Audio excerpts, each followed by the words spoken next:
Hi, everyone. Welcome to Office Hours. If you are watching on YouTube, you can find out more about what we do at officehours.global. First hour is general discussion about media and virtual production, anything you have questions about. Our second hour is something we want to spend a little more time on. Today, we're going to talk about gaff tape. We got lots of questions coming in, too. Like, people are asking. I mean, Chris doesn't believe that I can talk for an hour about gaff tape, but it's not just gaff tape. It's how we grab onto things. So it can be Velcro. It can, Chris sent me a whole pile of Velcro. So anyway, so we're going to be talking about how we affix things to things in the second hour. And then tomorrow, of course, we have the education hour. The second hour is actually going to be about looking at the coffee challenge that we had last time. It was really a lot of fun of people putting together a coffee challenge and designing one that we'll do in the next couple of weeks as a kind of an educational video challenge. And for us to think about it, we did it maybe a year and a half ago. It was really a fascinating thing to watch different approaches to teaching the same thing. So we'll be doing that. And then we'll, of course, have our open discussion, which is not on YouTube. You'll have to be on Zoom for that. All right. Now let's jump into the questions. Mitch, what do we got? Thank you, Alex. First one comes from Guy Cochran, and he asks, how did the Tesla Cyber Rodeo live stream go? Go ahead, John. Two questions back to back here, and I have comments because I watched both of these channels. The produced pieces in the very, very beginning were really well done, and the overall production was amazing. They had everything. They had carnival rides, and they had projection mapping, and they had the drone show. It was an amazing production.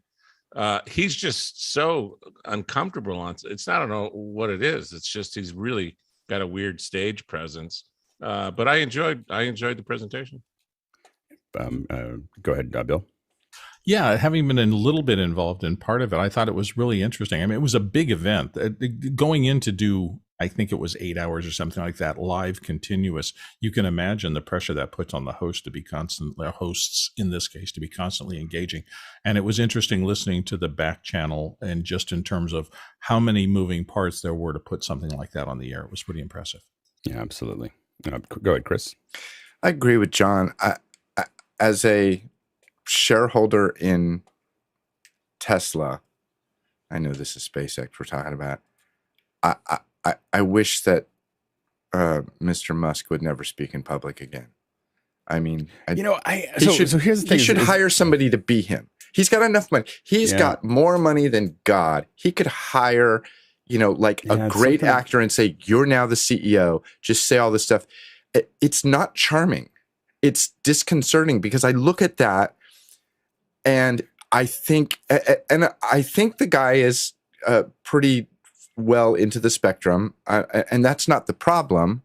But it's just as a leader, I want somebody more definitive. I have to say, I'm gonna respectfully disagree. So I think that there's something very authentic about Elon Musk, and I think that. And I think the same thing with Grant Petty, who I find not his delivery not. From Blackmagic, not the smoothest delivery in the world.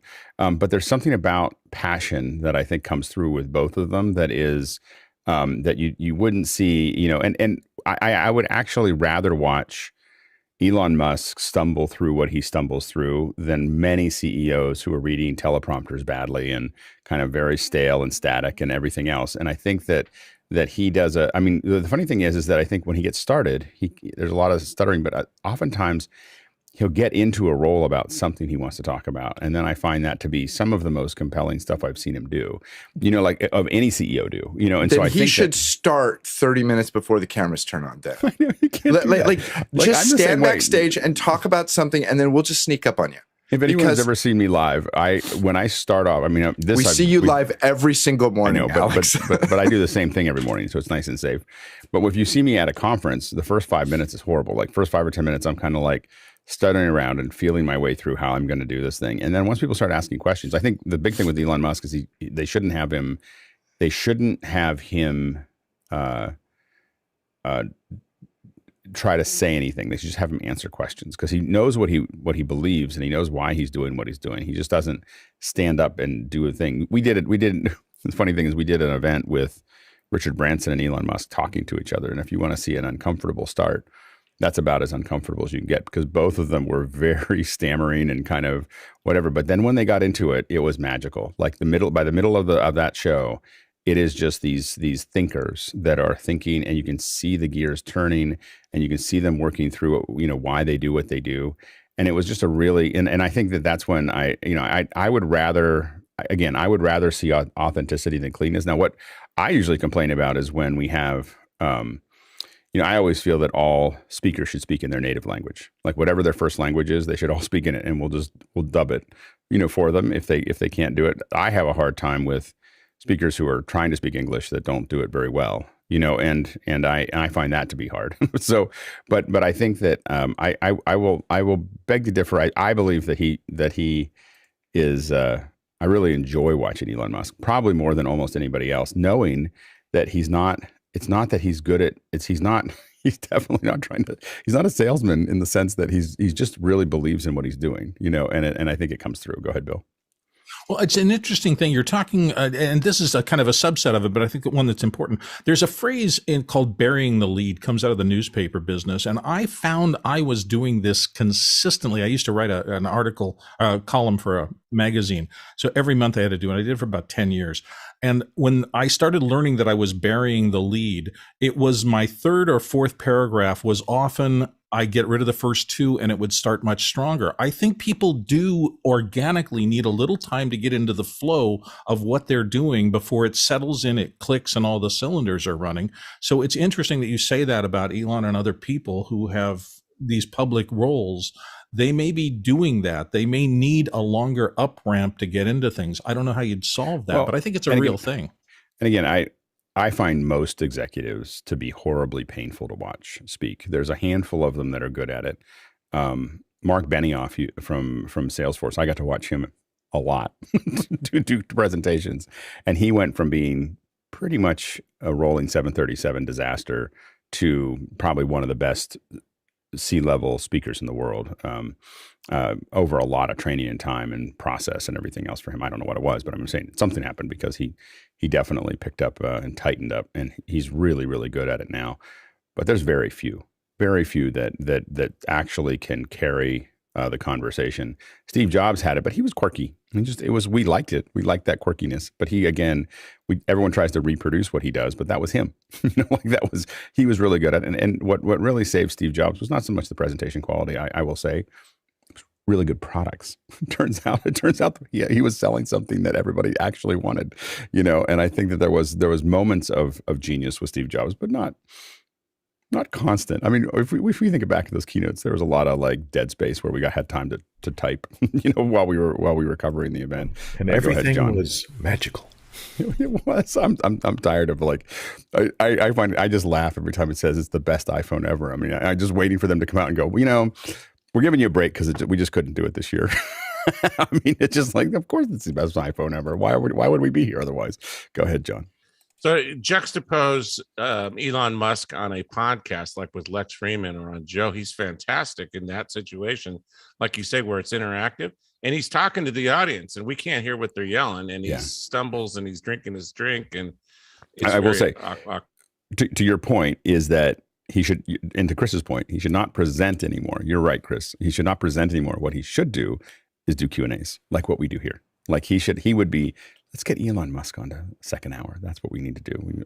That's a stretch goal. Go ahead, Chris. First of all, can somebody please do me a favor and rewind the tape and get a recording of Alex saying, "You're right, Chris," and send that to me? I would love to put that on a NFT or somehow. What I was going to say, one of the better CEOs I've ever had the pleasure of, not actually working with him, but working on footage from him, was John Chambers from Cisco. Right. He was so easygoing, so natural. Just, it felt like you're just talking. Your uncle was telling you how to fix the tractor. He was awesome. And talk about Steve Jobs making things that people want. I mean, Cisco's making stuff that people need. Right. Yeah, Chambers was amazing. Frank Perdue used to represent his company. He had some of the most clever TV commercials, and his one-liners and the way he talked was funny as heck. And then one day I saw him being interviewed on The Tonight Show with Johnny Carson, and he was horrible. So it just goes to show that some people, if you prep them, are really good. Some people just can't think off the top of their heads. Right, and I think the funny thing is that I think Elon Musk can actually talk off the top of his head really well. I mean, I'd rather see what's in. I'd rather see what's on the top of his head. You know, like what he's thinking at that moment. But I think that if he did a Q&A every week or every month or whatever with folks and just did a Q&A, like I'm just gonna kind of an ask me anything, but not maybe anything. I think he'd be really successful. Yeah. Let's go to you. Go ahead, Chris, real quick. I was going to say the top of his head. Have you seen those memes about Elon Musk's hairline? Like he's No, so rich, he scared his hair back. All right. Next question. And it's from Paul Valhus of Austin, Texas. And he asks, can we do a second hour with Noah, Jonas, and Josh on the Cyber Rodeo? Go ahead, Guy. Yeah, I think those guys are pretty wiped out after taking part in. It was kind of a different show. It wasn't the direct Tesla stream. It was side by side. So they ran in parallel with these guys that have like 300,000 subscribers. So they did a show which ran in tandem live, and it was all vMix in the cloud using Zoom rooms for remote contributors to come in, so guests could come in that were at the event. And so from Texas, people would fly in from or they would fly the graphic in of them in this middle section. So, you get this 3-box look, but then these guys are coming in over cellular into a breakout room, which then they could punch them in.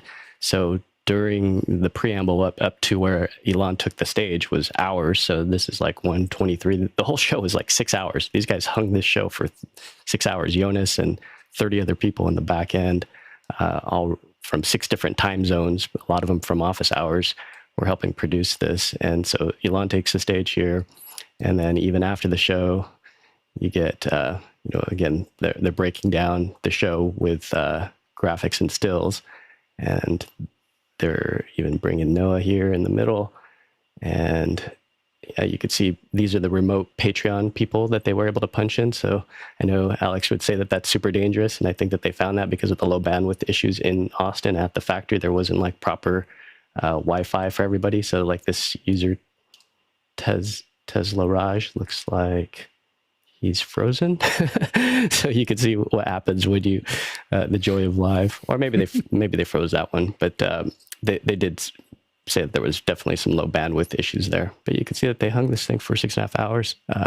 They got 10% of the views that the actual official stream got. They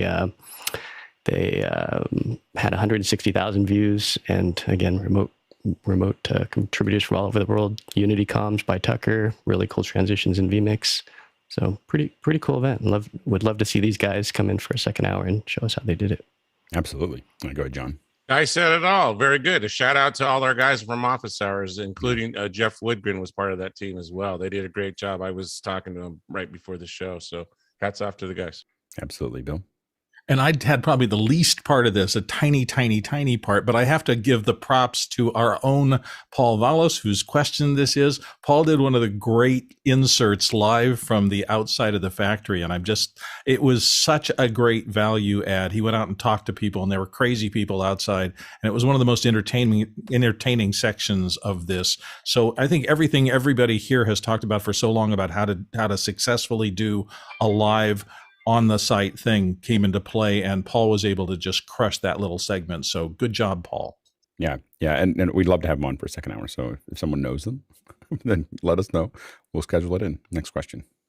Paul Valhus from Austin, Texas. Can you turn an LG quad monitor into a touchscreen monitor? What would you use in general to convert a large screen into a touchscreen? Go ahead, Courtney. There are aftermarket solutions for this that use infrared. Some use something called SAW, software acoustic waveform. But the infrared, tsitouch.com is a good location to go to. They make custom infrared arrays that go above and along the sides of any size monitor. You pick your size of monitor, and it has an interface that just plugs into a USB input and shows up as an HID touchscreen device or an HID mouse device, and you can use those as a solution to any monitor, including the LGs. Go ahead, Jeffrey. Yeah, there's two types. There's one, the electromagnetic, which is basically, with the iPad, there's like a little current going through, and when you touch the screen, that works there. And then what Courtney said, this is one of the devices that you would end up putting on top of a monitor or something like that. This is actually meant for a TV, so you put that on top, and then of course the USB will go into the computer. The problem with the quad touchscreen is you're running 3-4 different computers. So you have to kind of do some sort of coordination, especially since it's not going to be a quad look. Sometimes you're going to have 2 monitors, sometimes you're going to have 3 monitors. So we would have to figure out where the mapping is and how that mapping would then go to the computer designated for that. So it'd be really tough. But the bigger thing is, this is a screen monitor. I find that if you have a touch screen monitor that has like a VESA mount that sits on your desk, you don't touch that as much as you do like a laptop monitor. So I'd want a monitor that would sit on the desk where my hand actually can get to. Otherwise, monitors, like if I wanted to touch my monitor right now, I just couldn't do it. There's also some films that are film that can be put onto the screens as well in aftermarket or across even glass. Go ahead, Courtney. Yeah, I'd say trying to use that quad monitor as a quad display for 4 different computers would be very problematic. I don't think you could do it. At best, you might be able to have it switch between inputs, and I'm not sure if that would work. The LG would have to have an input to it to allow it to take those mouse clicks and turn them into a select button as to which image to put full screen. But other than that, I don't think you'll be able to control each computer off of a system like that without writing custom software. Next question. It's from Robert Shoji in Los Angeles, California. Can a panelist recommend a small key and fill light that can sit on the surface of a desk and is AC powered and height adjustable? Go ahead, Chris. I really like it's small. It's a little costly for what it is. I really like the Elgato lights. They have the key light, which I'm using over here. This one. Whoops. Woo. I'm not using the actual fill, but they have a slightly smaller one. You can adjust the height. They mount well. You can control it from the computer. You can control it from your phone. It's simple. And Courtney uses them. Not Courtney, but Nigel uses them. And everybody likes the way Nigel looks. Yeah, absolutely. John? I agree. The Elgato Keylight Air is the one that will sit on your desk. It's a little bit smaller than the Keylight, a little bit more affordable, but I think they're great products. I use the regular Keylights attached to my desk. Go ahead, Tom. I like the Nanlite Pavotube 26C. Boy, there's a name for you. Partially because you've got quarter 20 on the ends. You can mount these with magnets. You operate them through Bluetooth, Wi-Fi, and I would say if you get one, don't forget the fabric grid. There's a fabric grid for those Pavotubes? Yes, there is, and it just slips on it. And it's all $9.99. One of the things that that grid. I see what you're saying. Yeah. I really want to build like a semicircle for the 6Cs, like a little thing that I can kind of roll out. Been thinking about it for a while. Go ahead, Guy.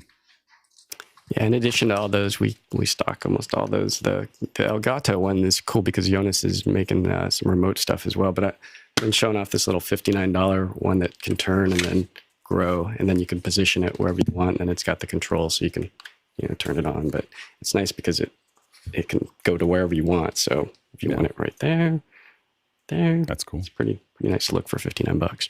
Yeah, absolutely. Go ahead, Bill. That's great. And I think if I had to do it again, I would do that. I'm going to go to my overhead shot here. I use these 2 newer panel lights, and they're on the least expensive newer arm, which means that the entire rig, which is the light and the arm that it mounts to, is probably getting close to $40 or $50. That's all. I have a couple of those, and that just is an easy way on the desk if you have a clamped surface to mount to cover both adjustability and the right size light. Go ahead, Mitchell. LumiCube has a package they call the Broadcaster, and this has a little diffusion screen on it, but it's battery powered and AC powered via USB. It has a stand, it has a clamp, it's adjustable, various sizes, about $99. Yeah, and I use the when I travel, I use the PavoTube 6Cs that were mentioned earlier, and then in a lot of our kits, we send out the Nanlite LumaPad 24s. I think is what they're called, 24s to 25s, and they are nice and small, and they put out a lot of light. Next question. Todd Davis from Hutchinson, Kansas, asks a question. I'm upgrading a 33-foot by 17-foot conference room for live streaming. The meeting owl is not cutting it. Desktop mics are not desired. 10 to 15 people around a reconfigurable table. Recommendations for mics, $3,000 budget. Go ahead, David. Yeah, I'm not 3K, might be a little light, but Clear One has a product line. It's kind of a bundled camera mic array thing called the Aura Xceed with an XCEED for about $3,800. It's the beamforming mics are pretty good for larger conference rooms because they'll do that beamforming thing and magically pick up people with no mics on the table. Go ahead, Jeffrey. I've done podium mics on the table that have the gooseneck that stretches out from there. If you do put any microphone on a table, make sure you put something underneath that microphone, foam or anything like that, so it reduces any of the clicking noise from there. I've also done boundary mics as well, where I just basically put them on something like this type of stand, like I have for my iPhone, and then put some padding on that, and then point it more towards the mouths from there. But the other thing we've done is we've taken an X32 and XLR cables, lavs run up to people's shirts. That can get kind of tough because everybody's got to have them on. And then, of course, you're going to have to do some sort of sound control because if somebody's whispering to the next person, you got to lower those microphones so as the person's talking. But that's probably going to be your best option because those microphones are going to be very close and you'll have a microphone per person from there. Yeah, one of the things we've used for conference rooms is called an octopus, and I couldn't find the link of it really quickly, but it's basically it does a lot of the mix minus stuff for you automatically, and will hook via USB to something that you could use. Now, we've never done more than 8 channels. I find that 10 to 15 people in a room that size is never going to be that good. Like it's never going to be. I mean, I'm just trying to give you the hard truth. It's always going to be just okay. There's no good way to make 10 or 15 people look good in a conference room that size, or pretty much any stage, or pretty much anywhere except for here. Like this, we got about 10 or 15 people here right now. We get to see them all head and shoulder. Just saying. Like if you're going to bring a lot of people in, it's sometimes easier to bring them in. As a viewer, I would much rather watch them on Zoom than I would with bad camera angles and bad audio all the way around. Without significant input, I think that you're without a significant investment, it'll always be chasing something that is never going to be great. so just kind of some reality checks there. Next question.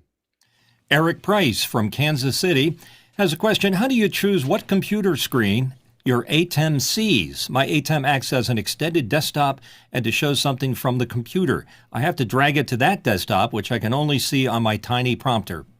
Go ahead, David. Yeah, with a Mac, you would want to turn off or turn on mirroring. I use a product called Magnet that allows you to kind of hotkey send things to either screen, which is pretty handy. And then on the Atem over the fade to black button, those buses there are kind of like a solo, so it won't affect what's on program, and you can punch it up big, embiggen it for the temporary thing. Yeah, and that's I believe that's for output 1, right? Output 1 is what it's either output 1 or output 2. There's only 2 outputs. I can't recall myself. I'm 100% sure it's one of those. So but yeah, it is awesome. Like to have that be your other screen is just to be able to click over to it. It really works well. Go ahead, John. Yeah, same with what David said. It's your mirroring settings, either within Windows or Mac. You can choose to make that machine a standalone. And I think on Mac, is if you press Shift, you can drag around which monitor you're mirroring. And then you'll be able to share that through. Good, George. Already mentioned, so you definitely need to, if you want to see all of those monitors, you either have to put it into if you have an old Mini, Atem Mini, you could put it into that Mini as 3 sources and just punch it through to your auto switcher, or like the auto said, you would have to mirror it. But it's kind of difficult if it's not mirrored to be able to have things where you need it. Good. Chris? And being the odd man out, this is why I use OBS, because it's super easy for me to cut to one of my screens because the Atem feeds into OBS, and then OBS has the ability to cut to the screens, and then that's what I send out to the world. Next question. It comes to us from Carlos Ronconi in Rio de Janeiro. Any comments about the SpaceX Axiom mission launch in about a half hour? I said about an hour, and that was almost an hour ago, or half an hour ago. So maybe it's coming up. I have to admit that I wasn't tracking that one. I was tracking some other stuff, but not that one for today. So maybe we'll cut away and take a look at it if we have the time. See if we can get a strike on YouTube for that. All right, next question. Guy Cochran from Seattle. TED Talks are very well produced. What makes these so solid? Go ahead, Courtney. Well, they have guides, and they have very strict rules, and you have to stand in a certain space. You're limited in a certain amount of time. There's even a special book that you can buy that's published by them called TED Talks, the Official Guide to a Speaker Presentation by Chris Anderson. And you can find that online at your favorite bookstore, and it goes over how they create those presentations and the guidelines to public speaking. So it's very informative. Go ahead, John. There's a lot of one-on-one coaching.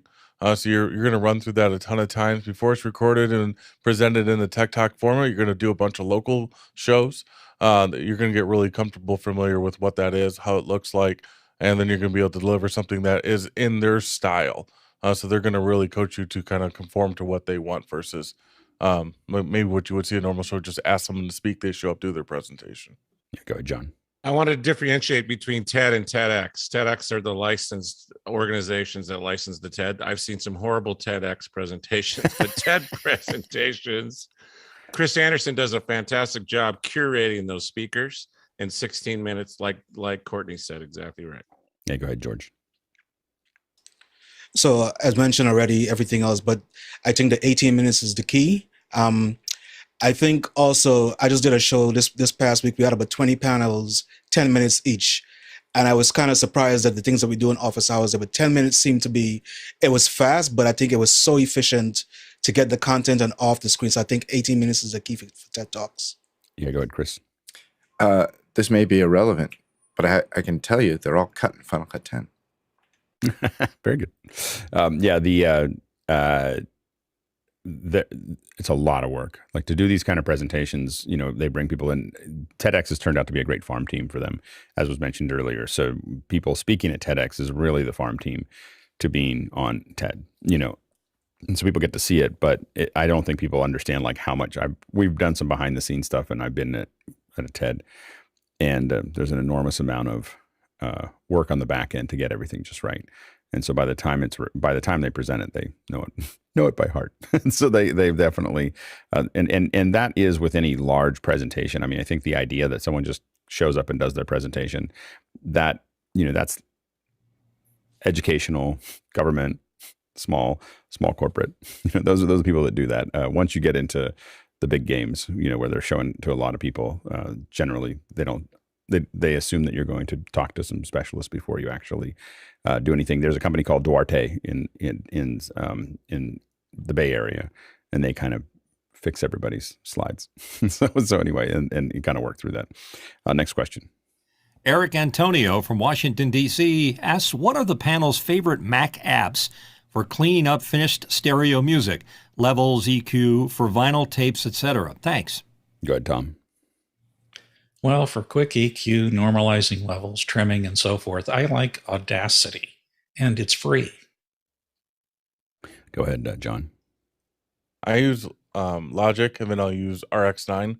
I feel like that's just a great plugin suite that kind of covers the gamut of everything I need. I know it's probably overkill, but it's also what I'm very comfortable with. Go ahead, Mitchell. Adobe Audition, got all my plugins there, been using it for ages, part of the Adobe process. Yeah, I use, for all my audio, I use Logic. And the reason that I use it is because even for something simple, I do it in Logic because it lets me practice, it just lets me just keep on working on it because I don't do audio every day. So I just want to be good at the thing that I'm going to, and so there's like shifting gears to a simpler app just to do a simple thing means I'm building skills somewhere else. And so I have a tendency to just use that. I use also the RX and also Synaptics, some of the Synaptic stuff to clean things up because between the two of them, if I can't do it between those two, I can't do it, in my opinion, as far as fixing the audio. Next question. And it's from Ike Potter in Hanover, Germany. What is a recommended app for telestration with Wacom One, Atem Mini Extreme, using a PC and or Mac Mini M1, or is there an additional app required? Go ahead, Jeffrey. So there is a program for PC called Panimation. And I'm going to put the link into Makana there so you can take a look at it. I've talked about this before. It uses NDI, so you can actually bring the screen right into the software, so you know where you can write. If you've got a touch screen, you can use it to do that, or you can use your Wacom to do that from there. But I also want to show you this one really quick because I just set this up. This is actually on my iPad. This is called Top Director, and I've been talking about this for the last couple of weeks since we started talking about it, because it's a multi-switcher that does have some telestration to it. And as you can see, I can easily do some quick telestration right on there. It's going right into the Atem Mini, and the Atem Mini is going to the computer, which is going to Zoom. And the video that it's coming through is NDI that's coming right into the iPad. And it's a little touch and go. There are some bad parts to it, but it does work for the most part. And I'm pretty impressed. Go ahead, Guy. Yeah, there is another piece from Mimo Live. If you're using your Mac M1 like I am, you can get the Mimo Live painter layer. It's free, and you can see that it allows you to do drawing not only just over a black background, but you can do it over video as well. So the painter layer in Mimo Live would be my recommendation. That's great. Next question. It's from Paul Valhus from Austin, Texas. What's a good way to share USB devices among multiple computers? Like cameras, mics, lights, etc. I go with David. Yep. At the onset of staying at home, I got turned on to IOGear's 2x4 or 4x4 USB 3 sharing switch. It's not a true KVM, but it's for peripherals, so camera, printer, mouse, keyboard. It works pretty good. I would highly recommend that. $100. That's great. Courtney? Yeah, because of the nature of USB, I don't know if there's such a thing as a USB distribution app. There are switches, USB matrix switches. Extron, EXTRON, makes a bunch of AV to USB bridges and USB matrix switchers so that you can hook up several things and switch that camera between different inputs to different computers. And that might be your best way, but I don't think you can feed one thing to several things at the same time. Next question. From Nathan Cashian of Oregon City, Oregon. I finally narrowed down the culprit causing no audio track in my Keynote video. It was either of two 30-second videos, H.264 720p, 44.1 kilohertz, AAC 30 frames per second, HEVC 1080p vid and mixed sample rate audio clips worked fine. Why? FYI Keynote 10.1 at macOS 10.14.6. Go ahead, Mitchell. I think the dangerous thing is mixing different codecs, mixing sample rates, frame rates, and different styles of video together on the same timeline. You're not seeing how you're playing it back if you're doing it from QuickTime. I would run it into compressor or media encoder, encode everything out at the same level. I usually use ProRes because Mac's going to like that. Don't be concerned with the fact that it might have a extension of a move, but it may not actually be a move file because it's just simply a wrapper. So convert, playback, no problemo. Yeah, go ahead, Bill. Yeah, just emphasizing what he said. There's an idea in video editing called using a mezzanine codec. That means you're getting a variety of stuff. You're going to take everything and put it into a solid codec that your computer understands and can handle easily, and then everything becomes simpler from that point on. So that's a thing because it really works and makes a big difference. And once you have that set up, like you decide this is my mezzanine inside of compressor, you just drag stuff, you just drag everything in, drag it on, hit go have a coffee. And by that, especially with an M1, you'll come back and it's all done. It's all waiting for you to do whatever you want it to do. So I would, definitely recommend going into a mezzanine layer. Next question. Douglas Carmichael is here. Would there be any sonic improvement routing my Roland FANTOM-0 keyboard through a high-quality DI module like the Rupert Neve Designs 517 or API 505 before my audio interface, which is a DiGiGrid IOX? The goal is to add variable saturation before tracking. Go ahead, John. Having a good preamp beforehand could be good or bad, depending on what you're plugging into. If you start overdriving the input on your DigiGrid, it's not going to end up sounding well.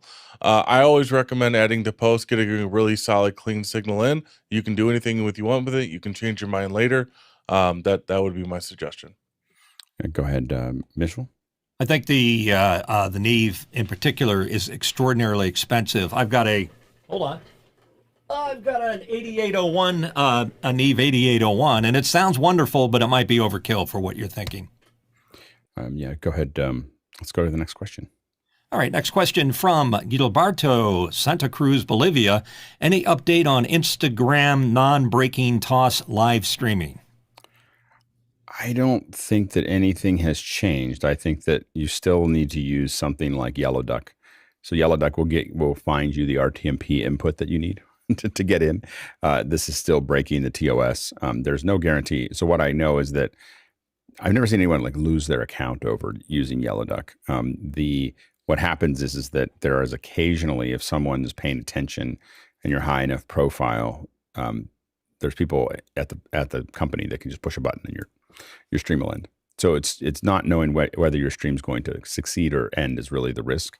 I've never seen anyone penalized by it, other than they were doing a stream in front of 100,000 people and it stopped, and just for with no warning. And so that's the real challenge there. But it's not. I don't think that if you're not worried about that, like for us that do big brands, we worry about those things, and so we recommend against it, and we build a phone system. You will not break the TOS if you shoot a monitor with your phone. That is technically it is the not the letter of the law, but it is the letter of the law, but not the spirit of the law. Go ahead, Bill. Well, I just thought I'd break in for those of you who might not be familiar with the acronyms, because there's a ton of them in the industry. TOS in this case is terms of service. So that's the legal document that says what you can and can't do with the software you use from these people. Most people know that, but there might be somebody who doesn't. Yeah, go ahead, John. Will there be any impact to their ability to make money off Instagram? Would that be impacted, or is that just enough strikes? So I don't want to speak. I'm not a lawyer, and I don't work at Instagram, so I don't know whether they're penalized. I've never seen anyone penalized more than just their stream being turned off, and I've only seen it personally 2 or 3 times out of lots of times, and lots of people break it. The problem that they have now is that because it was such a dumb idea, you've got all these VIPs and stars and everything else, with teams that are breaking their TOS all the time, and they can't. It's a stupid idea. Whoever thought of it was dumb. And they can't get out of it. Like they and they know that they have to. I think they know they have to wrap it back. They just don't know how to do that, because they can't enforce it, because you've got all these people that are really important that will drop the platform or push back on the platform if they take it away. And so they're just kind of just stuck. And so I have not seen anybody be penalized for it in the last 2 or 3 years. Like when I saw it happen, it was like when they decided they were going to enforce it for a little while, and they hit some high profile events to kind of tell everyone this isn't the right way to go. And then everyone just ignored them, because it was they were too far down the path. And so it's just, you'd be surprised at how many dumb decisions can be made by one product manager. That's all I'm going to say. It just takes one person with a stupid idea. And this is a particularly dumb one. Next question. Paul Valhus from Austin, Texas. I do a lot of hand printing on lined notebook paper. What's a good way to convert my printed text to digital form with a minimum effort? Go ahead, Chris. First of all, Paul, you should probably type, but use your iPhone. Take a picture of it. You'll get a little icon down in the lower right-hand corner. You click on that, and the iPhone will highlight everything in the frame that it recognizes as text. It also may not work if your handwriting is like a doctor's. Go ahead, Guy. Yeah, I've used something called a Live Scribe. It's a combination of the pen plus the proper notebook paper, so you have to use both. I'm still not using it anymore, so if that tells you any indicator as to remembering to keep the pen charged and remembering the pen and buying more paper because it's expensive paper, I'd show a graphic, but it's all white, and I don't want to cut to white. I used it. I got so excited about it. I went out and bought it, and I thought, because the Live Scribe is what persuaded me to stop using paper, because not because there's anything wrong with it. It was because if this isn't going to solve my problem of getting stuff into my computer, I should just stop using the paper. Like, it was the perfect solution, or as perfect as it could be, and I still didn't use it. And yeah, go ahead, Courtney. There's also, if you have an iPad, there is an app called Pin to Print, which will read handwriting, and you just take a picture with your iPad. It converts the handwritten text into a document, and you can go line by line and make corrections to the OCR that it does, and it outputs a text file. I've often complained that most of those don't work with my handwriting, but then this morning I was looking at some of it and I was like, I can't read my own handwriting. So how can I expect them to be able to read it? Next question. Simon Rea from Shrewsbury, United Kingdom. Can the panel suggest a mini tripod or other adjustable mounting to hold a Blackmagic Pocket 4K camera 6 to 10 inches above a flat surface, able to tilt forward 30 to 60 degrees? This is for an extreme close-up on the LCD display of an old device. Go ahead, Bill. Yeah, the thing you want to do, there's a term in video and tripods called hi-hats. A hi-hat is a very, very tiny tripod. In this case, if you actually want a usable tripod, so not just one of the little ball head mounts that you can put a small camera under, but you want to be able to use it, you need a hi-hat and then match a ball head actual pan tilt head with it. And then you can get really short distances and also be able to operate your camera like that. They're not inexpensive. Companies like Benro makes one that's 75 millimeters, it's a couple $100. Manfrotto's, I think 5298 is about $350, something like that. So it's not a small game, but that it exists, and you can find good tools to do this. For doing these, for stuff that we've done in the past, we've used copy stands. So copy stands were really designed to take pictures of books, and you can get them with lights, and you can get them with, but for close-ups of a direct overhead. We find that the coffee stand, not coffee stand, the copy stand. The coffee stand is great, but you get really nervous after a while if you use it too long. And so the copy stand is really designed for these direct overheads. It was really designed for taking pictures of books in a flat way and everything else, and then you can scroll it down right over top of what you're actually going to shoot, and it'll hold a 35 millimeter or equivalent, so the 4K will be just fine. Next question. Henry Ramos from Yonkers, New York. What are live streaming iPad apps that can use another iPhone as a camera? This is for a client that doesn't have much budget or technical ability, so simplicity and cost are more important than features. Go ahead, David. Switcher Studio makes one that's a subscription-based platform that's pretty good. The other one that I looked at a while back was from Sling Studios or something. It was like a self-contained little Wi-Fi node, and cameras could hit for about $1,000, I think it was. Both are pretty solid. Jeffrey? I feel like I'm a spokesperson for this company, but Top Director, once again, is where it is here. Let me show you. I got the NDI app actually on my phone. So I'm going to switch it over here, and this is the Top Director app right here. I can do multiple cameras. I can actually do picture-in-picture sources and everything like that. Of course, the camera being the phone, I'm trying to hold it as still as possible as I'm going, and it does a really good job in keeping that camera angle as long as I'm not holding onto the antennas on the phone. The video has been coming back and forth really easily. iPad's connected up to an OWC dock, which has an Ethernet control to it. And it's been working really great, and a lot of functionality. The app is about $20, $30. And then, of course, the Top Director is technically free, but all the in-app purchases put it around $50. Good, Guy. Yeah, I've played a little bit with Top Director, so that one's heating up the map, but Switcher Studio would be more the standard. I'd say it's got the most robust interface because it's older now, and it's adopted so many users, and they've made some money, so it's been around the block. Followed by Teradek Air, our local high school. My son uses the Teradek Air, and they broadcast the football and swim meets, and it's been solid. The last one I would recommend is Cinemaker. It's also really cool because it can bring in Zoom remote guests, which is pretty neat too. So not only can you have somebody that's shooting on a field with another iPhone, but you can bring in a remote guest to talk over the top of it, which is really handy. Go ahead, David. I just had one quick follow-up question for Jeffrey. With Top Director, is it their own NDI camera app, or can it bring in any NDI like the native NewTek NDI camera? That what I was using was the NewTek NDI for there. But the other cool thing about that is I can actually put the top director on my phone, and I can do switching from the phone, and then I can send that signal over to the iPad, so I can do a dual switch if you ever wanted to do that. Next question. Paul Valhus from Austin, Texas. Best way to shoot event video natively with phone and then stream with as little delay as possible.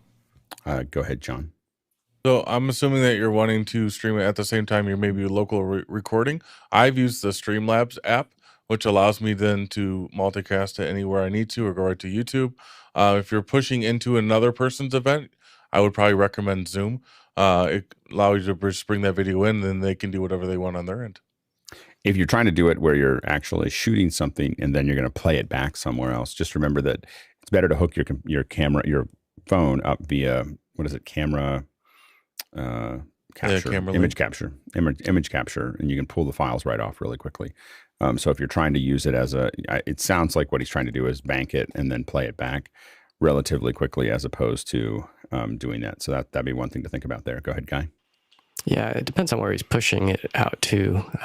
We use Lyrics Broadcaster, and that works really well with SRT, so it shoots it really fast. So if you're local and you can just record to that local place that you're, like we use vMix, we could just do an ISO of that record anyway. So yeah, that's what I would recommend trying out is Lyrics Broadcaster because it's fast and you can adjust the bitrate and it goes all the way up to 4K. So it's free. Try it. Yeah, and I think the main thing is if you didn't have the bandwidth, then you'd want to shoot something that just records to the drive. But yeah, if you have the bandwidth, the Lyrics Broadcaster is definitely a great solution for it. If you're trying to just record somewhere where you didn't have bandwidth and then play it back quickly, it's just a matter of getting it off the phone quickly, which is better with hardware. Next question. And it's from Blaine Thomas on the island of Antigua. He says, hi, is there a software or app for laying out lights floor plan for Media House? Go ahead, Chris.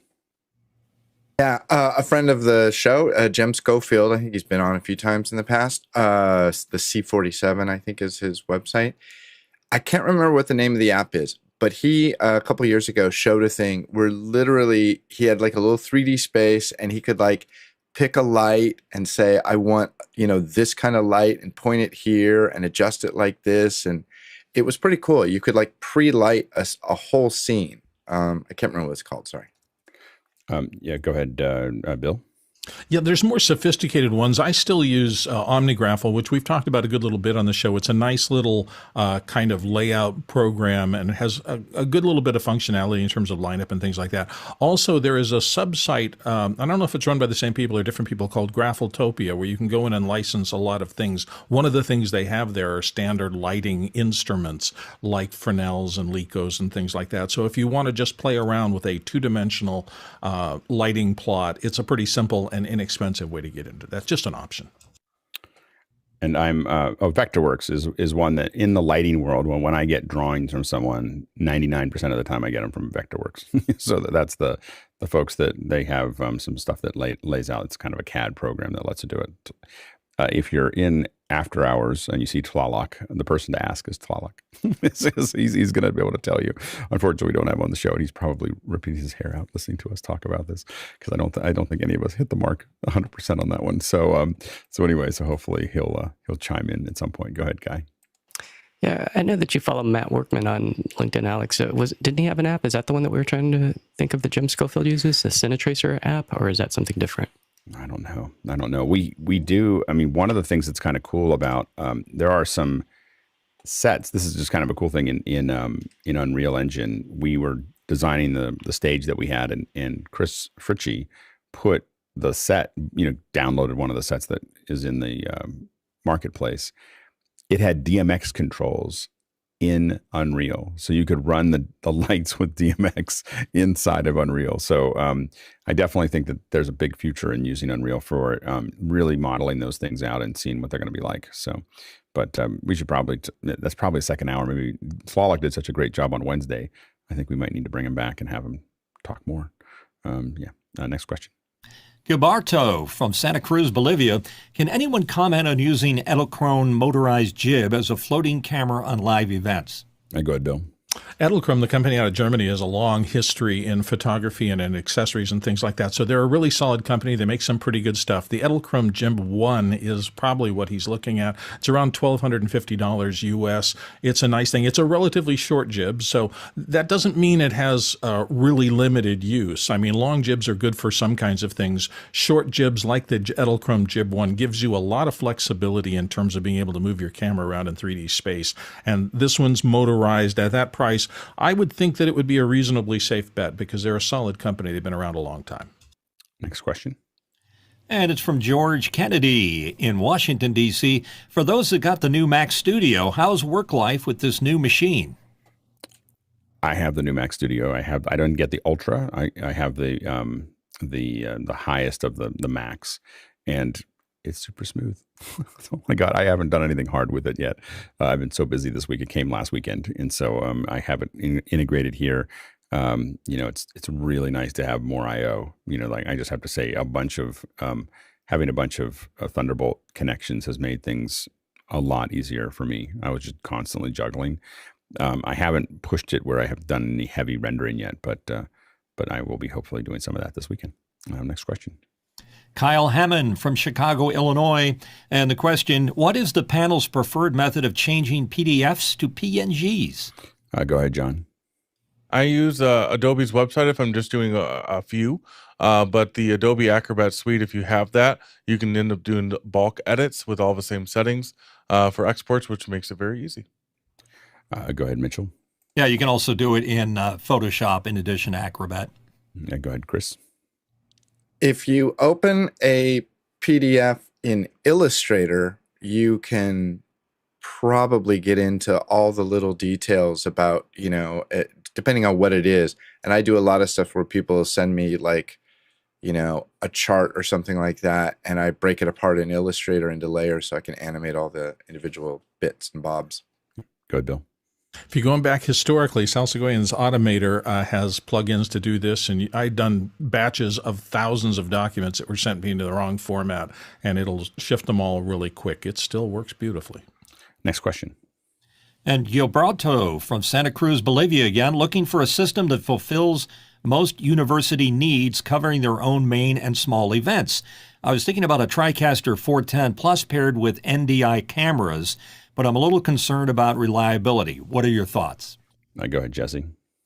Well, the TriCaster equipment has come quite a long way, and that could be an option for you.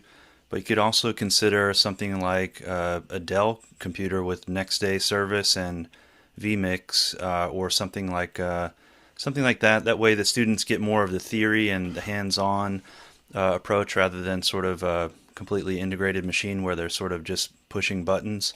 But in the learning environment, it would be cheaper to deploy a bunch of vMix machines compared to these TriCasters, which are big, capital expenses. Go ahead, John. I have a 410 sitting in a box. I would say no. We have a bunch of Blackmagic switchers and a bunch of TriCasters in the company, and for different reasons.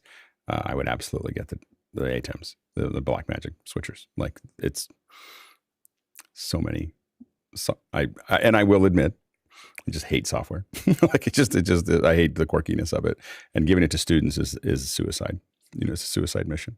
Like students on PCs, they start installing games and they start installing other things. And we've had schools where we put OBS and lots of other software. What's the studio, video studio or whatever, from Vimeo, and it's hell. And then you give them ATEMs that you just push the buttons. And the big thing is that you give them little ATEMs. I would rather have one big ATEM that I do the big shows with and lots of little ATEMs, because the software and the interface are the same. And, they don't like, people really, you can't do all the super sources, and most of your events, you don't need to do that many. And once you add Mix Effect Pro to it, in my opinion, it's just a much better system for the students to actually execute. Go ahead, Chris. Yes, I recently got to actually sit at the Atem 2ME, I believe it is, the control panel, and I loved it. I thought it felt great, felt like a real switcher, and yes, I know the software because I have the little Extreme sitting on my desk in front of me. So I will absolutely concur that the Alex Lindsay approach to switcher learning through the Atem product line makes perfect sense. Next question. And it's coming to us from Terenzio in Vancouver, British Columbia. When I started live streaming, I started to feel like I was getting electrocuted. Turns out the extension cord I was using was producing dangerous levels of EMFs. Is there a diagram that shows you the proper way to configure a studio layout?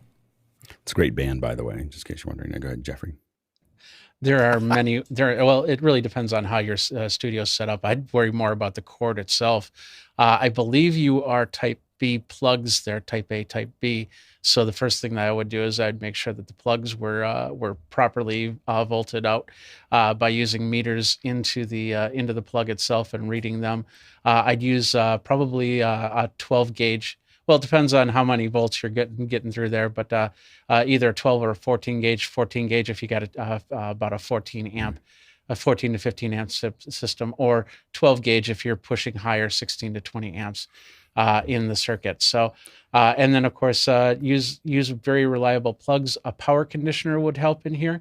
Monster makes a really good power conditioner that you can set right on the floor.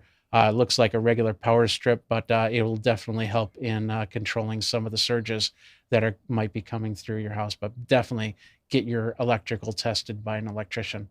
Good, Bill. Yeah, I was going to say, it turns out that whenever you're using electricity, whether it's very, very small microphone level size or way up to full power, I'm running something big from a generator size, grounding is critically important to get right.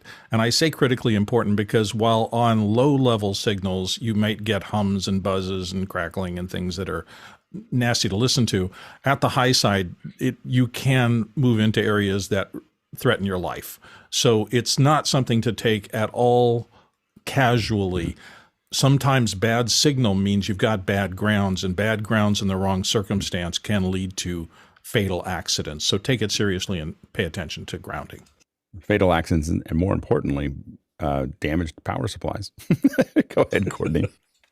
And there are one good quick stopgap measure is to go to Home Depot and get you a 3-wire receptacle tester. It'll be just a thing that plugs into any receptacle, and it'll have 3 little lights on it. And there's a little code printed on the side of it, and that will tell you whether your hot and neutral are reversed, which is a deadly combination. And there's a lot of bozos out there hooking up receptacles in houses these days when they're changing out old ungrounded outlets for a 2-wire ungrounded to 3-wire grounded.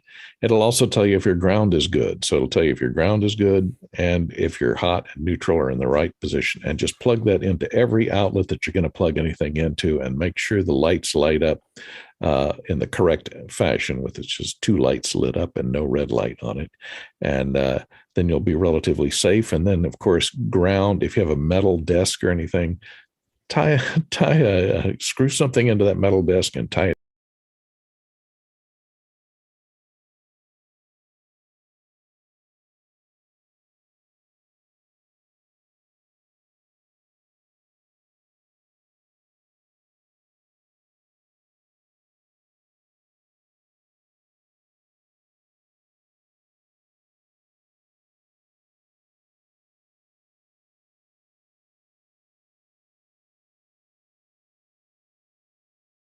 Next question. And the next question from Tommy Shantz of St. Paul, Minnesota. What might get you in trouble editing audio outside of your video editing software? Go ahead, Mitchell. Very likely sync can be a problem. A lot of editing programs like Premiere allow you to go out to an external program and you can round trip it from Adobe Audition or whatever program you happen to be using with your editing software. And then whatever you do to that gets translated back to the editing system. Generally, you can stay away from it. But sync is the one to look out for. And just general coordination. You cut one thing out and then you don't have it somewhere else. Go ahead, Bill. Yeah, it's a little bit following on what Mitch says. There has been a trend recently, and in things like Final Cut and in some of the iPad things, they treat video and audio as a mixed single signal. So you very seldom get out of sync unless you take steps to separate those things. Now, in traditional NLEs, when the audio came in separately from the video, it was a little easier for things to slip out of sync. There are ways to get them back in. But generally, that's probably your biggest challenge is just make sure that the sample rate and against the video stays consistent, and that you're not drifting because of that. And once you get those sample rate things right, your video and audio in these days should really never get out of sync unless something's going wrong. Yeah, go ahead, Jesse, real quick. Sample rate. That's what I was going to say. Yeah. Go ahead, Chris, real quick. Technically, Bill, they're not actually muxed together. The clip is actually you can open that clip. It's just a kind of a hidden compound. Good point. clip. It's a container by default. Right. You're right. It's against it, right. Good, Courtney, real quick. Make sure if you're going into sound design software or something where you're just editing sound separately and you're going to turn in a sound file that's going to be laid back into picture later, make sure that you agree on time code. Make sure you're working to the same time code rate, 23976 versus 24, or 2997 instead of 30, because that's the most common problem of going out to an outside editor and coming back into video, having the wrong time code in drop or non-drop. Don't use drop frame. And assuming you have picture lock before you start editing the audio somewhere else, you want to think about putting a 2-pop. Just do a search for a 2-pop at the front and potentially a 2-pop at the end, and that will tell you if you have that in your video. So you have the pop. You usually have some dots along front and back. You know that you're at least still in sync, assuming you didn't change anything in the edit. Next question. Jesse Mills, San Francisco Bay Area. How can one lock Chrome so that the browser cannot be closed? Go ahead, Guy.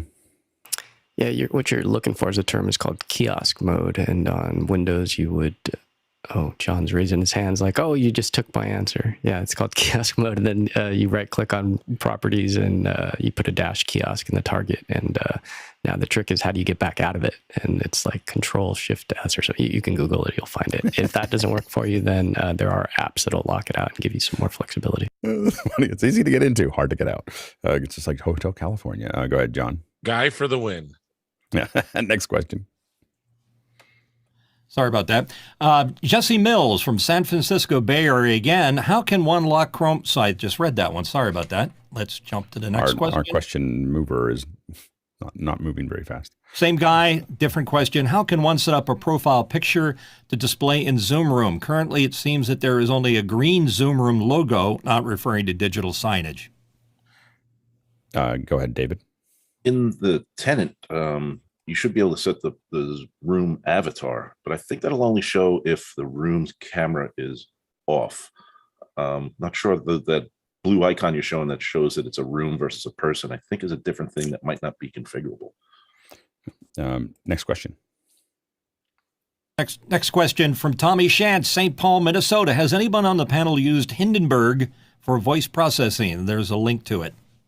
I don't think anybody has, because there's no one raising their hand, at least no one on this panel. And so it looks like a interesting, don't know anything about it. Maybe we'll bring them in for the humanity. Yeah. Weird when you use that, does your voiceover go up in flames every time? Yeah, exactly. Next question. From Douglas Carmichael, I've been starting to use Melodics, and here's a link to it, to learn music theory and keyboard skills. What would be the best resource for learning what specific theory concepts create specific results, i.e. increase, decrease, and tension in music? Go ahead, Chris. If I wanted to learn about music, I would steep myself in Beato's website. Can't think That's of what his I was first going name. to say. Is it Joe, Mark? Is it Matt Beato? Joe Beato? Oh, Rick. yeah. Rick Beato. Rick Beato. Yes. Rick. Sorry, Rick. Sorry, Rick. We all just butchered But it. but I tell you, he good. goes so deep so quick. And it was interesting. He got to do a great sit down interview with Sting and Dominic Miller, and he flew to New York, hired a crew, that sat down, did the thing, and Rick is like Mr. Music Theory guy, and literally I think it was like the first, possibly second question. He's like, so Sting, on this particular song, why did you choose to go to the so-and-so dynamic pentameter, blah, blah, blah, blah. And Sting just looked at him and he goes, can we go to the next question? I mean, like, Sting just shut him down. Like, I don't want to talk about that. And I don't know if it's that Sting doesn't have as deep a music theory knowledge as Beato, but he probably doesn't. The thing is that when people play jam a lot, there's a lot of people who don't. They switch to it because it sounds good to them. They don't know why it sounds good to them. Like there's that people came who have out in theory. the interview. Yeah, one of the best ones to watch for that is Dave Grohl does. He has this lot. He has a segment where he talks about Everlong, Yeah, and he talks about that is just it is the best piece of an artist talking about. Like, I just wish I could do a show with him where he just did that for every song, like all the major songs he's done. It's just sit there and just talk about it, because it was just so fascinating to have him. He's like, I'm a drummer, so if you listen to the guitar, it's how a drummer would play the guitar. And he goes, I don't know what any of these notes are. It's just like I'm just hitting things until it sounds good, and he just has really good taste, and so. But Beato is the scientist, and right. Definitely. And both is valuable. Like, it's just that having the conversation with the artist sometimes isn't, like when you look at it, because it does lead to another generation being able to define what that is, about what those things are, is the next generation of artists that, truly understand it and truly work through it. And the people that really understand that stuff are like session artists. Session artists totally can tell you everything about, like, they can tell you why reggae is different than rock, is different from jazz. They'll, and there's, by the way, I can't think of her name right now. She's really fascinating. She's the bassist from the Wrecking Crew, and Carol Kay. And Carol Kay. There's some YouTube stuff interviewing her about bass, and there's a lot of her talking about her life and everything else, but there's a lot of it where she goes, you see this, and she just like does this thing, and she goes, this is why you do that, and this is what gives it power. And so the people you want to interview about technique and understanding it are session artists, not the artist. Like, I probably shouldn't say stuff on records about how often session artists are used instead of the actual artist in studio, but we'll just leave that out. But the session artists really understand why they're doing it. The artists, just a lot of them are just like, they just do the thing that they like to do, and they happen to have listened to the right music. So, most of us don't learn to speak English by reading how to speak English. We learn it because there's people around us, and we learn how to say it because of that. And so I think artists just listen to a lot of music, and they make it sound like the music that they like. Go ahead, Courtney. Well, besides session artists, I think, some of the people that know the most about controlling emotion with music are people who score motion pictures. Scoring composers know this stuff backward and forward. Someone like Thomas Newman, if you can find any videos or anything where they explain the score for some, Shawshank Redemption or Road to Perdition or any of the great scores that he's done for films, it's amazing how that score amplifies the drama, and they get into about chords versus major chords, et cetera, like that. It's very informative, and they know that stuff inside and out. Yeah, and Phineas is also a person that there is some stuff of him talking about stuff. He knows what he's doing. Like, he knows what he's doing. He knows why he does it. There's some stuff where he'll take a Logic file from Billie Eilish and break down what he did. and I'm surprised that that he just hangs out with folks on YouTube and talks about some of those things. And he is truly a technician. Also, the other one that I would look at is Mark Ronson's music. Mark Ronson is an incredible producer and really understands what he's talking about as well. And he has a series on Apple TV Plus where he gets deep, digs into reverb and digs into these things, and it's pretty geeky. So which means it's well worth watching. Go ahead, Mitchell. I agree with what you said about Dave Grohl. He's a great guy. He also likes to hang out at the Delaware beaches, and I've found myself sitting next to him in a bar. Loves to talk about music, and he has a passion for, like you say, drums and how that affects his playing of the guitar. It's neat. Yeah, really absolutely. Cool. Hope he's doing well. All right, let's go to the second hour. We are now jumping into the. I see. I threw them a curve because I didn't say it right. So, and now. It's too fast now. We are now jumping to our second hour, and we're going to talk about gaff tape and Velcro and strings, like whatever we use to tie things down and stick things to things. That's kind of the process there. Go ahead, Chris. I would like to point out that you went long on that Rick Beato answer, and we are now starting this 8 minutes late. So you've already not done an hour on gaff tape. We haven't stopped yet. So we haven't stopped yet. We don't. If we go over, if we get enough questions and we get to 9:08, then we've done it for an hour. So I just want to point out. So again, we talked about it, that we think that we could do this because there's so many kinds of tape. Like, there's so many kinds of tape and so many kinds of things that you use to attach things to things. And in production, it's not a minor thing because we attach a lot of things to a lot of things. And so it's a constant problem that a lot of us have, is dealing with it. And I have a stack of them. Hold on one second here. Let me grab this. I got too many monitors in between. This is a small collection. A small collection of my tape. So they're all a little different. Let's see here. This one is the Bonn tape. This is the only Gaff tape that you can actually use in the Moscone Center legally. I mean, not legally, but according to their rules, and they'll get tweaky. So it's a little wider, and it is not very sticky. So they obviously said, what is the least sticky Gaff tape that you can get? This is the least sticky Gaff tape that you can get. And so it's very hard to use. But it is, anyway, so that's one kind of Gaff tape here. The one that I use the most is by Lockport. And this is, and it's just relatively inexpensive and comes with, you can buy it on Amazon. Now, a lot of us have thinner tape like this. There'll be a lot of discussions about it. This is not something we put our wires down to. This is how we mark our boards. So if you're on a mixer or if you're on a switcher, you lay this tape out below all your keys and you write what's actually there. So right now they have numbers, and if they don't have any kind of scribble pad, you don't know what's actually there. So you'll write it, and even if there is a scribble above, a scribble's a little screen. Even if it's above, a lot of times people write it at the bottom because that's what they're looking at an angle. So this is a 1/2 inch and 3/4 inch. And I like the 3/4 when I can fit it, but I always have a 1/2 because sometimes there's not enough area there to use. And so I keep that in my bag. I also use, if I want to, for me, if I want to mark things, like put things on my cases or my bags and I want to write on them, I have this. Now, this usually is paired with a Sharpie, which I could spend a whole hour talking about Sharpies too, but we won't, but this is, you should have a bag of Sharpies of all kinds. If you're going to do a Sharpie on black, then you need the metal Sharpies. So the silver metal Sharpies are what you're going to paint on black. This is what you can paint with a regular Sharpie. I don't have more of them here. What I don't have here, I thought I said it out. I would just like to point out that literally everybody on the panel is digging around looking for stuff and props to start holding up. Exactly. I got it started here. I do have it around here because I accidentally bought one. It was, and then one more. Electrical tape. So the electrical tape is how I mark my cables if they're not already marked. Okay, so this is not a show about Gaff tape then. So I said it's all about sticking stuff. It's not just Gaff tape. You didn't. You said we're going to talk for an hour on Gaff tape. So you lose.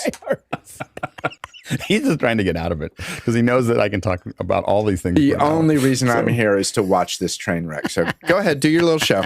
This is the problem when you talk religion on our show.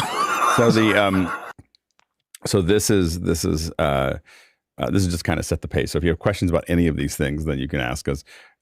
This is how I mark my cables when they're not marked. Like, so I put red on it, have a little string of these. I'll have like 10 of these and I'll color them, just to make sure. If I don't have marked cables, I'll mark them that way just so I know which cable is which when I get to the other end.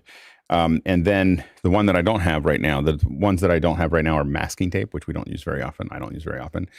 Painter's tape, which we do use. If you have a really sensitive surface, we'll put painter's tape on it first. Then the blue tape. Stuff. Yeah, the blue stuff. The blue stuff is there. I have that all over my garage. Yeah. So the blue painter's tape is something that we use there. I don't have that with me right now. Masking tape, and then the one that usually, unless I'm fixing a car, I don't use duct tape.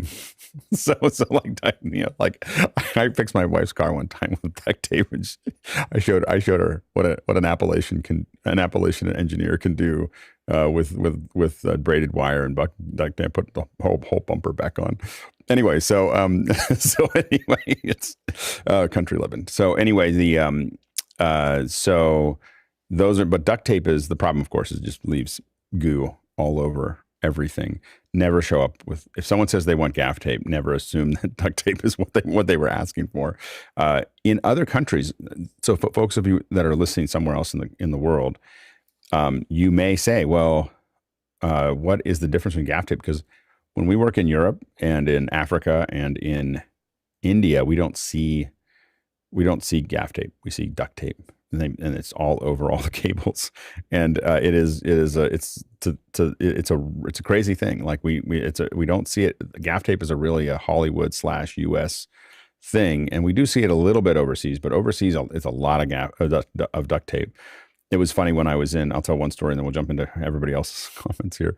I was in Rwanda, and we bring in Rwanda, our school, every time I come, I bring 50 rolls of gaff tape. And just in one of my suitcases is just gaff tape. And and I tell this is the thing when you have gaff tape, is you never hand someone asks you for gaff tape, you never hand them the roll. You pull off a piece. Like, how much do you need? Like, I'm not going to put all your cables down for you. Like, this is my gaff tape for that. Like, not your gaff tape. And so you don't hand them a roll, because they'll either come back with an empty roll or they'll never come back. You'll never see, if once you hand someone a gaff tape roll, you have a 80% chance of never seeing that roll again. And they're not cheap. They're like $10 each. So, I mean, if you're in a big event, knock yourself out, give everybody gaff tape. But if you're a regular production person, you always just pull off the length that they need. And I was teaching our students that, and this guy had borrowed some, and he comes over and he goes, "May I speak to you alone?" and I walked over. I was like, I must be in trouble somewhere. We did something, because I'm usually, when you're doing production, you're always in trouble at a hotel, because you always put something on something. I said, "Yeah, can I help you?" And he's like, "I need to ask you where you got that tape." he goes, "It is just the right sticky, but not too sticky at all." And it was great. And at the end of the show, I handed him a roll of gaff tape. Like, "Here, this is for you." And every time I worked in that hotel, he knew who I was. Because I gave him and almost every time I came, I'd be there like every 3 or 4 months when we got started. When I walked over to him, he worked at the hotel. I'd walk over and I'd hand him the gaff tape offering, and he just loved it, because you just can't buy it there, And so it was, and that's a whole nother. It's how to make friends with gaff tape. See, Chris, you didn't see that coming, Chris. How to make friends with gaff tape. Anyway, go ahead, Bill. That was 4 minutes. Go ahead, Bill. Oh, do you? Okay. Did you have something to say? Yeah, I got and I'm gonna try to do most of it in line with the questions that come up later. But gaff tape is an important thing, and in fact, I will go so far as to, I don't know if the camera will pick this up, but you see what's inside my gaff tape? This particular roll, and most of my rolls, is a label with my name on it and my address and the call to return it if you can. It is important stuff. We use it for so many things, and one of the things that, if somebody asks a question about it, I'll show you how to do mounting lavs with a sticky triangle, because it's one of the things that, if you have the wrong kind of shirt or something like that, or you don't have the right kind of mic mounting, I've done that probably 200 or 300 times over the course of my career, when somebody didn't have the right thing to affix something to a weird fabric. So there's just so many uses for this stuff. Yeah, go ahead, Courtney.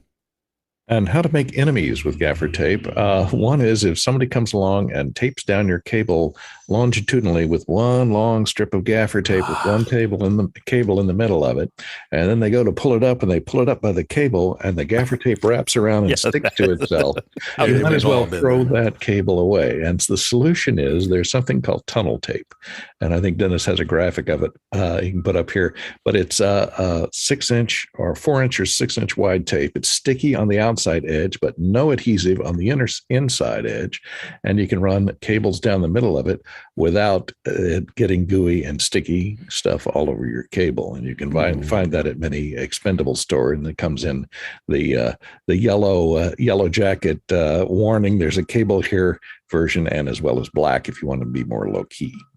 And they also make that with Velcro. I was looking for that, but you can get that, so you can get a cover for your cables that is Velcro. So if you've done a walkthrough, one thing you'll see me do if I do a walkthrough at a location is I'll take a picture of the floor. Like, I'm in this room and I'll take a picture of the floor, and I don't try to write it down. I just there's always this weird there's all these pictures of the thing, and there's a picture of the floor, because that's telling me what kind of carpet there is or surface there is on the floor. And it just reminds me that, oh yeah, that's carpet. Because if it's carpet, we'll bring hundreds of feet of this Velcro, and you can buy in rolls of 50 and 100 and everything else, and you just cut them as needed. But they have, there's like a 3 cable version, a 5 cable version, and it's Velcro. And number one, you don't go through nearly as much gaff tape. Number two is that if you have another cable to add, you just roll it up, put the other cable into it, roll it back down again, and it sticks just as well as it did before. Oh, we have a launch. We're going to take one quick break before we get to Tom. Chris, we have this is the launch of I'm throwing you a bone because otherwise your hour will never get used up. There's actually people on this one. It's got people humans on that up at the top. Yeah.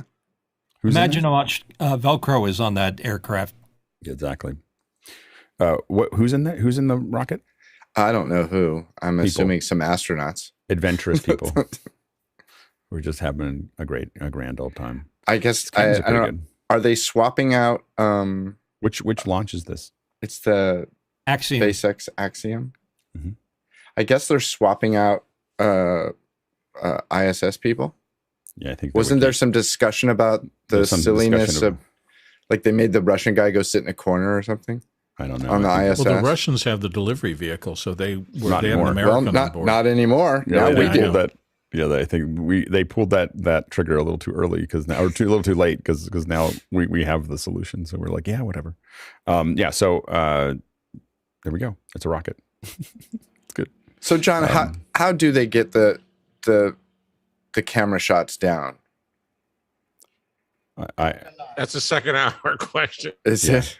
The person we actually had some guys on that work on the Blue Origin launches. As I remember it, for some of the stuff that I've seen, is that it's someone actually pointing a microwave, like basically a microwave or a laser transmitter at the thing, like they're tracking it. When we've done this in the past for things like that, you're actually pointing at the rocket, tracking. Now that signal, because it's good for oftentimes 10 miles, and you can get ones that are more powerful. That signal is only got a window of 1 or 2 degrees, but at that distance, 1 or 2 degrees is a really big space. Yeah. So it can actually pull that down, from those. And when they cut away, it's because it's breaking up because the person who's aiming it isn't doing a very good job. Because it's really hard to do the tracking. So so there's sometimes I think that they've been moving to auto trackers for those things, because they know where it is. So they but when in experiences I've had in the past, it was someone doing it by hand. That was a really cool show. I remember that. ago. And that was where we learned about sacrificial microphones. Yeah. What is that? It's anything within like 50 yards of the base of the rocket when it goes off. Yeah. It's not going to be there when you come back. Yeah, absolutely. Cool. All right. Let's go to Tom. Well, apologies if I stole this idea on office hours. Often equipment comes with a little mini display like the MixPre or the HyperDeck, but it has these tiny little feet. And when you set it on your desk, you don't want to, put your head on the desk to take a look at that thing. So I use rubber door stops with a little Velcro on the bottom, and it ends up looking like this. Oh, that's cute. Yep. Nice. They just give them a little bit of a lean up. That's good. I like that. Go ahead, David. In prepping, getting all the props for today's show, stumbled across 3-inch Duvetine tape. 3-inch Duvetine tape. Yeah. By Pro. It's got a smooth, velvety. So what's that AMS? It's but not necessarily for adhering stuff to floors or what have you. More for dressing Duvetine or dulling things out. Yeah, I'll find out a little more specs on it and share it. But yeah, that's awesome. I've never seen that tape. What else do you have, David? We also have the 3M Dual Lock, and I'll get into that later. This stuff is like brutal, heavy plastic on both sides, and will hold. You can mount stuff in AV racks with it. We do that all the time. Yep, absolutely. Anything else? The stuff you mentioned, but that's for the next question. I wanted to double check. Gaff tape is so useful that you always want it on set, but sometimes it's a little hard because people borrow your roll and go do stuff when they come back. So I've taking every single camera support thing I've got, whether it's a monopod or a tripod, and you will always find on my sets that there's a wrap of Gaff on one of my legs, which just means that without having to go anywhere, if I'm running into anything having to do with camera mounting or audio mounting, there is always a piece of Gaff that I can peel off that and use within arm's length wherever I am. Next question. Next question comes to us from Douglas Carmichael. What cable protection products have you had experience with beyond the classic Yellow Jacket cable protectors? Go ahead, Courtney. Yeah, I had mentioned it earlier. That tunnel tape is a good solution to that. That comes in either black or the high visibility yellow stripes for protecting cable. You go ahead, David. And that stuff Alex was mentioning is from TechFlex, and it's called the DuraRace product. And this is the really wide one, big as my hand. I'm doing this for an install later today. It's in one of our conference rooms. That's great. Yeah, the in like when we're at events or seminars, a lot of times we have these little they're rubber ones. I don't know what they're called, but they're rubber ones with a channel down the center. And sometimes it's a pretty big channel, and you just run the cables through those and drop those down, because a lot of times, where you cover cables, sometimes you just don't want to throw that much gaff down. And especially if you're doing it all the time, and where you worry about that is where people are walking. So the big thing is when you're doing cables, you don't necessarily, sometimes you gaff everything, but a lot of times what you're doing is you're looking for walkways and you're gaffing, areas that people may trip on them. And so one of the two things that we use there are those channels. And then that you can just throw them down, and you can, we usually tag them. Tagging means like short little bits of tape as opposed to running tape. Sometimes we run them all along the length. It just protects the cables from anything rolling over them as well. And then sometimes, a lot of times in a general area of a lot of cables, we'll just throw down a mat, just like a doormat, like a big one. We just throw it down over top of that to cover those up. And a lot of times we'll do that, especially when we're building, because we don't want to tape everything down right now, but we also don't want to trip over it. So you throw the mat over it until you get it down, and then you kind of work through that. What I will say about yellow jackets is you want to keep track of whether a yellow jacket or a bulldog are basically, these are big things that you'd see on a road or on a heavily trafficked area, usually not in a nice place, but in areas where you need to cover it. And they have channels, sometimes 5 or 6 channels that you run cables through and then close the door, and big heavy things can run over them without crushing your cables. And so you use those, and they oftentimes interlock with each other, so you can make kind of a longer one. They make plastic ones and they make metal ones.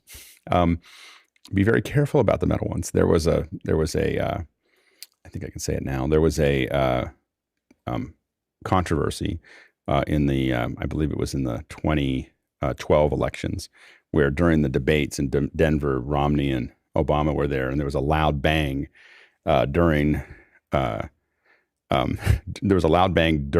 debate while someone was talking, and you hear the dunk, and everyone looked over, and then they looked back, and that was like on the nightly news. Like it was like everywhere, and there was all kinds of conspiracy theories. And I can tell you with a fair amount of assurance, that was a 1650 rolling over a metal yellow jacket right by the door that goes into the thing. And I know because it was me. So it wasn't, I wasn't behind the person. It was, I went over the yellow jacket and made the loudest noise.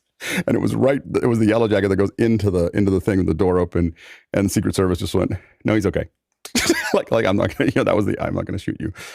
So anyways, so you got to be careful. The only reason I'd say that is you just look at what you're doing and think about the noise that it can make when it goes over. Go ahead, Bill. Yeah, I just want to make one note. Door crossings are an area where it's so easy to trip, and that's one of the things that my standard was I'd always triple gaff it, one down the center of whatever cable I'm running across a doorway, and then one on each side to make sure that the edges never peel up and catch somebody's toe, because that's when you get headers and things like that. So you have to be careful. Now, oftentimes we don't talk about religion, but I am going to step into religion here, and it's how we gaff to the floor. So I have a very specific way of gaffing to the floor. And if you're around me, I'm always like, so what I do is anyone can raise their hand if they want to argue with me about this or correct me.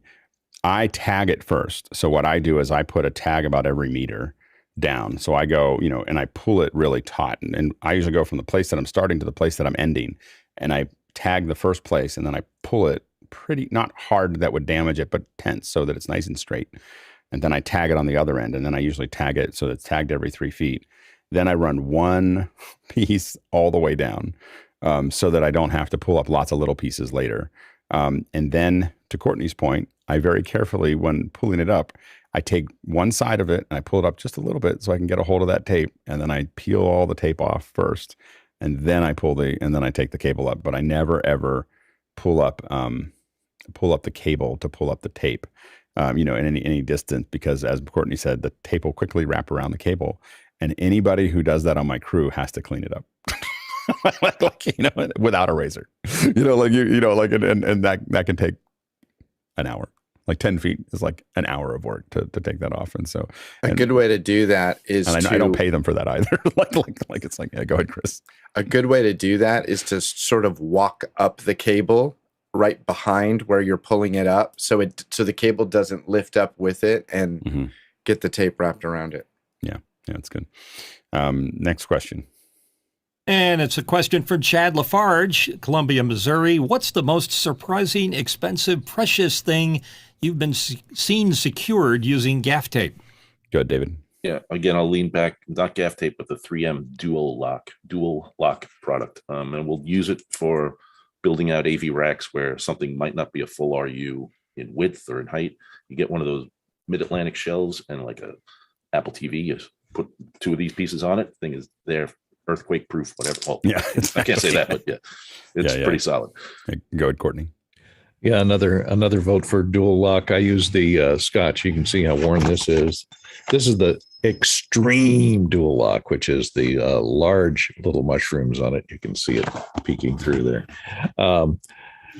Which is dual lock sticks to itself, so I'll use it for attaching stuff, and that has a very aggressive adhesive on it that'll stick to brick and things like that you wouldn't normally guess. And one thing to note about dual lock is if you mix Velcros and you attach the dual lock to regular hook and loop, this is regular hook and loop, and you can see here's some dual lock, the smaller version. You see this is how it sticks to itself. You can hear it. There's their ASMR. But it peels actually pretty easy. It doesn't stick very tightly if you pull it from one end. But if you stick it to a piece of regular loop Velcro, it becomes extremely hard to get off. If you want to put something up and put something heavy, and you put that this stuff on the back of whatever you're going to stick up, and it will stay there until you really have to put about 10 or 15 pounds of force on it. And I don't recommend that for repeatedly attaching it and removing it. But if you want something that's going to stay there and not let loose, that's something. Yeah, go ahead, Mitchell. I would say the most precious thing I've ever seen secured with gaff tape is 15 years ago when I got my dog ear, Paddywhack. Patty, look up, Patty. You can see his ears are rather pointed, and they used to splint them when they were puppies, and she pulled out a reel of duct tape and started splinting his little ears, and he was very uncomfortable with that. And I said, wait a minute. I ran out to my car and brought in my reel of gaff tape, and she started gaff. She said, wow, this is amazing. It's not going to, because to pull duct tape off a poor little doggy's ears is horrible. So the gaff tape came to the rescue, and since then, that's all she uses. Almost as bad as splinting them. Anyway, go ahead, Jesse. Yeah. So this is another 3M product that's in the extreme range, and it's a two-sided tape, and it's quite sticky. I've used it for things like sticking computers to the side of racks or a preamp or metal-to-metal stuff. It works quite well. And the nice thing is when you peel it off, it doesn't leave any residue. It takes an effort to peel it off, but it's pretty clean. It's expensive. It's like $25 a roll, but I'm hearing that if you're a starter in the industry and you need to buy some tapes, you might end up with spending $200 or $300 on tapes pretty easily.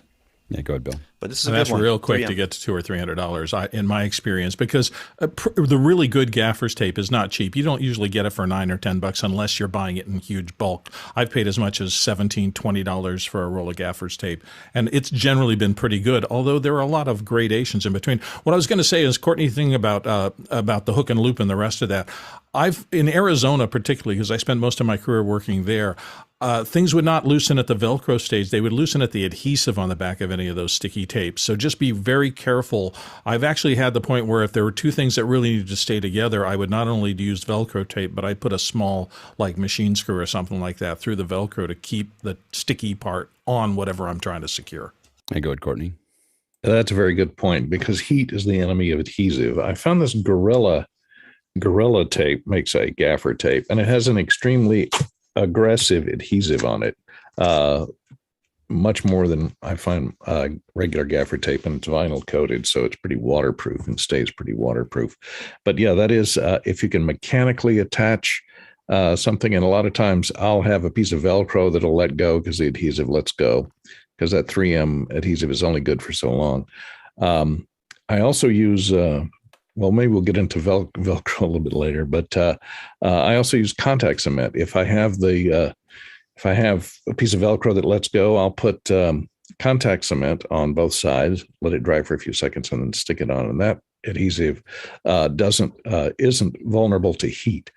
So high heat does not make that let go like it does most other temporary adhesives. Good. And we'll get into Velcro later. I'll get some other Velcro things. Mitchell? I was just going to show a demo, is that if you've ever used one of these things to clean somebody's shirt off or whatever, and it runs out of masking tape, which is a mess, just wrap a little bit of gaff tape around your hand, and bingo, you've got yourself a lint remover. Works really well. I once cleaned a 12 by 12 room. We had a bad vacuum that just couldn't pull up someone's dog hair, and I went through a half a roll of gaff tape, doing exactly what Mitchell talked about, rolling around my hand and just patting it, listening to some radio show. And it took me about 45 minutes. And I got the whole all 12 by 12. We had to get it done at that moment. And there was no way to get something else. And all there was to do was do it. And of course, I thought it would go much faster than it did. At 45 minutes, I probably would have gone to Best Buy. But you can clean all the dog hair off of a carpet if you're determined. Go ahead, Bill. Well, as you said, I spent about 10 years of my career doing work for PetSmart. Do you have any idea how much gaffer's tape we went through for the crew afterwards, trying to get pet hair, especially in the grooming shoots, off of everybody? You know, it was one of the last things we did when I ran seminars. One of the last things we did before people walked in is people would walk around with gaff tape rolled on their hand, just the way Mitchell showed it, and just look for things and just pull up anything they could see, just to kind of make everything pristine. Next question. It works great. Eric Price from Kansas City. What sorcery is involved in making a tape that is strong but doesn't destroy the things you attach it to? Go ahead, Courtney. Well, there is some sorcery that 3M has, and it's called command tape. And I think Dennis has a little graphic of it. It's designed, it's a removable adhesive, and they make these things called command strips, which is a combination of the dual lock fastener and this removable adhesive. And it's a very aggressive plastic adhesive. And then you remove it. It has a tab on the bottom. You pull it, and it gradually breaks loose the adhesive a molecule at a time and works its way up as it stretches, and it can cleanly remove it from any surface without destroying the surface. And they hold quite good. And I use them I have these 3D printed VESA mounts that just have a flat back on them. And I use the command strips on both tablet PCs and portable monitors that don't have VESA mounts on them. I just snap that on using the command strips, and then I don't have to worry that I'm going to have gunky, sticky stuff all over the back of that tablet, because I can just pull the little tab and it comes off very cleanly. Go ahead, Bill. As you probably heard from this discussion, there's gaffer's tape and there's gaffer's tape. And even in the same thing, I've had batches that some are more sticky than the others. So one of the little things that I've gotten used to, I'll get a new load of gaffer's tape in, or even a new roll, and cut off a little piece and try to determine whether this is some of the really sticky stuff, whether it's slightly less sticky. And when you're trying to remove it, the magic of gaff tape is if you're very careful with it, you should be able to take it off and leave no residue behind. That's really its magic. It holds tight, but it doesn't leave goop behind. But sometimes the more tacky gaffer's tape needs to be very patiently peeled off of something so as not to damage it. If you just rip off some gaffer's tape, you can damage finishes, remove paint and things like that. So you have to be a little patient with it on the back end removal, but almost all of it is, if it's designed well and it's good quality gaffer's tape, you can get it off completely cleanly. And again, that's where a lot of us start to use painter's tape. So if we're not sure, we'll put painter's tape down first, and then we'll do gaff on top of the painter's tape. So you can build a large surface area of painter's tape that's less likely to pop, and then just pull down the gaffer's tape on top of it. Go ahead, Mitchell. You might also consider the tape that you use to attach to skin. You wouldn't use gaffer tape unless you were really in a hurry. You'd use like a Permacell tape from Johnson & Johnson, or skin sensitive that doesn't pull too hard. Yep. You see the movies when they take the gaff or gag off of somebody and they go like that and they go, ow. And one thing that the you have to notice also is that if gaffer tape's left under a lot of heat or left for a long period of time, it will leave a residue. so it's like you do want to take it up if you're not going to use it anymore. If you're going to leave it there for a couple weeks or something, then you should do something else. Go ahead, Courtney. And that tape that Mitch was talking about is called Transpore, and it's a vinyl tape, but it has holes in it that allow the skin to breathe, so it doesn't build up sweat and stuff very easily. Oftentimes, if we have one of the older one ear, there's some people who prefer one ear headset mics. So like the Countryman E6 or whatever, they'll prefer that. They don't want to have it go behind them, like especially folks with long braids or thick braids. The behind the head ear clips don't work, so they need it to be one side, and in that one side a lot of times it has a tendency to want to fly out, so we use some of that skin design tape, and we'll tape it right in front of their ear where you're probably not going to see it, but it keeps the mic from swinging out to do that as well. Next question is yeah go ahead. Yeah, from Dan Huber in Erie, Pennsylvania. I worked at a hotel that requested we only use specific colors of tape. Do you keep a supply of multiple colors? Go ahead, David. Yeah, we keep black, gray, and beige on hand here because that's usually what the carpets and floors are like. But I just wanted to comment on the taping of a mic. That's what we use in the desert for John's IFB. If you see, there's a shot where he's got a piece of black gaff over holding the thing in his ear. He took it like a trooper. You didn't have any of the clear stuff, right? You just had, all you had was gaff. Yeah, we'll just get a gaff. It's funny. Go ahead, Bill. I just add to that white. I always keep black, gray, and white in my kit. And white, Alex mentioned it earlier, labeling things really quickly. I mean, it's just really useful. And sometimes you have to do like a white blouse or something like that, a little piece to keep your audio cords in place. So white's critical too, I think. Yeah, we usually have white, black, gray, yellow, and red. Those are the ones that we tend to have floating around. And then if there's a specific request, the other thing is that any place that we go, we try to find out if there's a expendables location somewhere. Expendables in the film world is where you find this stuff. And you'll walk in, they're just fun to visit. There's so many cool things. There's so many things that people had to figure out that are, and all of those cool things are at an expendable store. So, JCX is here in San Francisco, but there's great ones in New York and LA that are just stock full of just incredibly cool things. I mean, Film Tools. Well, Film Tools is more than expendables. They're like a full on, and I try not to go too often because it's super expensive for me to show up. Because if I show up, I come up with a bag of things that I did not need, and but they were so cool I had to have. All right, next question. Dan Huber from Erie, PA. How many cables or at what gauge do you no longer use gaff tape? I don't know if there's a limit. I definitely think that we start thinking about other ways to attach it when the cable is more than about 3/4 of an inch. It starts to go like, okay, I don't, it's going to take a lot to gaff it. It doesn't mean we haven't, but I think the most I've ever gaffed are probably a channel of like 12. One thing I will say about doing cables is I'm super careful and touchy about them not crossing each other until they have to, unless something has to pull out. So when I run cables, I want to run them in order so that I know that the third one over is always the one that was there.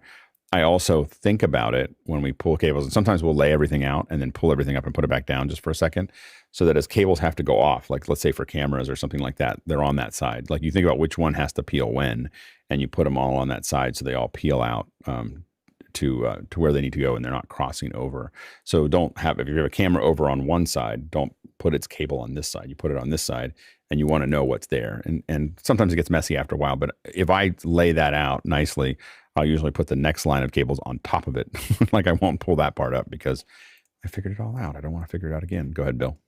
Yeah, some of the big ones, multi-core, triacs and things like that are pretty hard to gaff down. We try to run them along wall edges and things like that so they're not going to be crossover because they're really big trip hazards. The other thing about that is you want to make sure that you're not running particularly low voltage signal lines and any kind of power lines together in the same chase for gaff. That's just a recipe for disaster. Alex mentioned you really want to cross signal and power cables at right angles with as short a contact as possible so you're not inducing any kind of buzz or hum into your signal lines. And on that note, I actually do everything I can to try. It doesn't always work, is to run my power in a smaller space. I'll run my power down one side and my signal on the other. Like literally just they come in from two different directions so that I don't have to think about it. Go ahead, Courtney. And I'd be very careful about running fiber optic cables that are going to be under foot traffic. And especially you don't want to cross them over another cable, because then if somebody steps on them, that can fracture the glass inside that fiber optic cable, and it will then be a very expensive rope. Yeah, the funny thing about, if you're using tactical fiber, a lot, I've had people close the door on it. It doesn't break the glass, but it what happens is certain wavelengths can't make it around the curve. So when it gets under pressure, suddenly you just lose signal, and when they open the door, you see it again. So it's an interesting problem. Next question. Matt Cool from Montreal, Canada. Has anyone used a gaffer tape applicator that looks like a roll on a stick that allows you to tape down cables while standing up? And it's listing a link there. I bought one. Super excited about it. I bought it, and it worked perfectly. Like it just did exactly. I mean, you put that roll on and you just roll along, and then I never used it again. It was like, this is the coolest thing. And we loved it we spent a day, I think we went through like a roll of gaff tape, just playing with it. Like, this is going to be amazing. But the problem is that, it was another thing to pack when we went on site. It was another thing for us to, it worked if we had really long runs, but we just didn't have that many long runs. And so it just ended up kind of sitting around, and it never became part of our production process. But it absolutely does exactly what you see on the video. It'll just pull all those cables together and put gaff on them. But we just never found that it fit into our production pipeline very well. Next question. Dan Huber, again from Erie, Pennsylvania. His question is 2-inch or 3-inch tape? Go ahead, David. Yes. Exactly. There it is, right there. Yes. Yeah. Go ahead, Bill. Yes, but if there's a choice and you can only tape one, I would say 2-inch always, because I think it's more flexible. 3-inch can be problematic if you don't need that much. You can. One of the magics of gaffer's tape, because of the weave of the cloth, is that you can tear it into any shape you want, including tearing a long 2-inch piece off a 3-inch piece if you want to do that. It is a pain in the tuchus to deal with whatever long strip you've just taken off and get it so that it doesn't attach to itself. Because one thing about gaffer's tape, often when you let the sticky sides come together, it's a problem that is hard to get yourself out of. Yeah, if I ever end up getting mouth cancer, just so you know, I didn't smoke and I didn't chew. It's going to be from this. Like that's going to be. I've done that so many times with gaff tape that I'm pretty sure, and duct tape. I probably have glue in there. Go ahead, Courtney. I use 2-inch, and here's a trick: if you don't have the tunnel tape and you have 2-inch, you can lay out your cable and attach, put a piece across it on each end, across, let's say, a doorway that you're going across, and then you take out another strip of gaffer tape and you very carefully tape it sticky side up on top of the cable on each end, and then you come back with 2 more strips overlapping sticky side down, so that they overlap by about 1 inch. That gives you 1 inch of sticky on either side. They butt up together over the sticky side, so the sticky side that's up isn't sticking to people's shoes anymore, and it holds the cable down and won't stick to the cable. But it's fairly tedious to create that on location, but you can do it with a roll of just 2-inch gaffer tape. There you go. That's great. Next question. My head still explodes from that. Paul Walhus from Austin, Texas. What are panelist brand loyalties with gaff tape, electrical tape, masking tape, and scotch tape? Go ahead, David. I have this, the Duve tape that I showed before is from protapes.com. They have a pretty good selection. I have another roll that I found by Technic, but it's been sitting around for 2 years, and now it's like a rock or like a hockey puck. So, yeah. Go ahead, Mitchell. Can't hear you. Some of those names you mentioned are brand names for 3M, but I use the B&H Pro Gaff. Mm-hmm. Yeah, absolutely, Courtney. There was some double-sided tape that came out of Japan that was not gaffer tape. It was sticky on both sides. It had that super aggressive, some people call it carpet tape. It's used for taping down carpets and things like that. By Nito, Nito. Oh, yeah. And that is incredibly good stuff if you can find it domestically. A lot of people, you just know we're crazy when we're like, oh, that gaff tape is amazing. Next question. It's from Jeff Widgren of Overland Park, Kansas. It seems that the longer gaff tape is left unremoved, the stickier it is while removing. What's your experience and thoughts on the maximum amount of time the gaff should be left installed before removing in order to avoid a mess or damage? Courtney? Well, the hard part is when the adhesive, you leave it on there too long, the adhesive will turn to powder, and it won't be, instead of a problem removing it, it'll be a problem keeping it held down because it dries out and turns to powder. The thing if you're in a situation where it's going to be hot, it's going to be over 100 degrees, it's inside a car, anything that's going to get up over 110, 120 degrees, that adhesive will turn to mush and let go. So you got to be careful when using it. And if applying in a cold weather where it's sub-freezing, a lot of times it just won't stick. So you got to warm your gaffer tape up to a good temperature, but not too hot, just to get it to stick. Go ahead, Bill. Yeah, having practiced most of my career in Arizona, it was always a challenge for me. Usually on 3-day shoots, this adhesive I always found to be reasonably stable enough. Now, this isn't true if it's in direct sun, but if you're in a shaded area or inside for sure, I'm always comfortable 3 or 4 days. If it's climate controlled and under conditions, I'll even leave it down sometimes for a week long thing, and it'll still pull up pretty well. You get into the 2 or 3 weeks, though, in some positions, then some gaffer's tape's going to go bad on you. It'll either get super gummy and it'll come off on everything, or you get in that horrible circumstance where you just have to clean up the cables afterwards because it's left residue. And that is a nightmare of deciding, is this light enough to use Goo Gone, or do I have to go all the way to Goof Off or some acetone cleaner that'll get the sticky off? This can be hours of your life to get your cables back in good shape. That's a pain in the tail. All right, go ahead, Courtney. I was going to mention this when we get into Velcro, but I'll mention it now because it has to do with adhesive. I found this stuff long ago at an electronics store somewhere, and I bought up all that they had. It's called 3M100, and I can't find it anymore. And what it is it's hook and loop.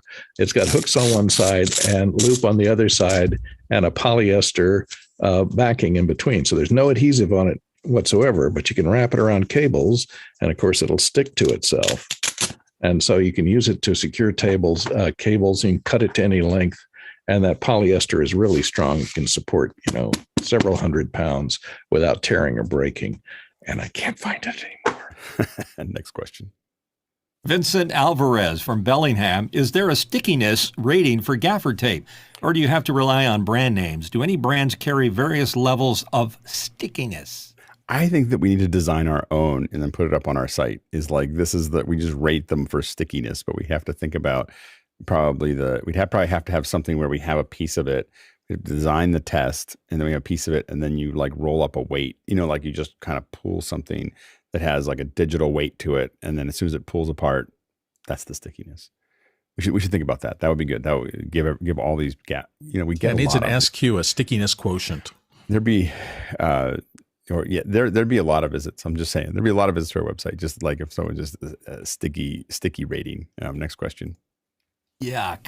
Ronnie Hofsøy from Tromsø, Norway asks, so in a control room situation, 5 workplaces, more than 10 displays, Macs, soundboards, light boards, Zoom drones, network, HDMI, SDI, USB, audio, SDI, and all other types of cable types, how and where to put the cables? Conduit. So once you start getting into it, everything's going to be there, and I'm going to be there for a while. Gaff tape is a good temporary solution. It is not a permanent. So I would not recommend it as a permanent solution. There are real things that you can do there.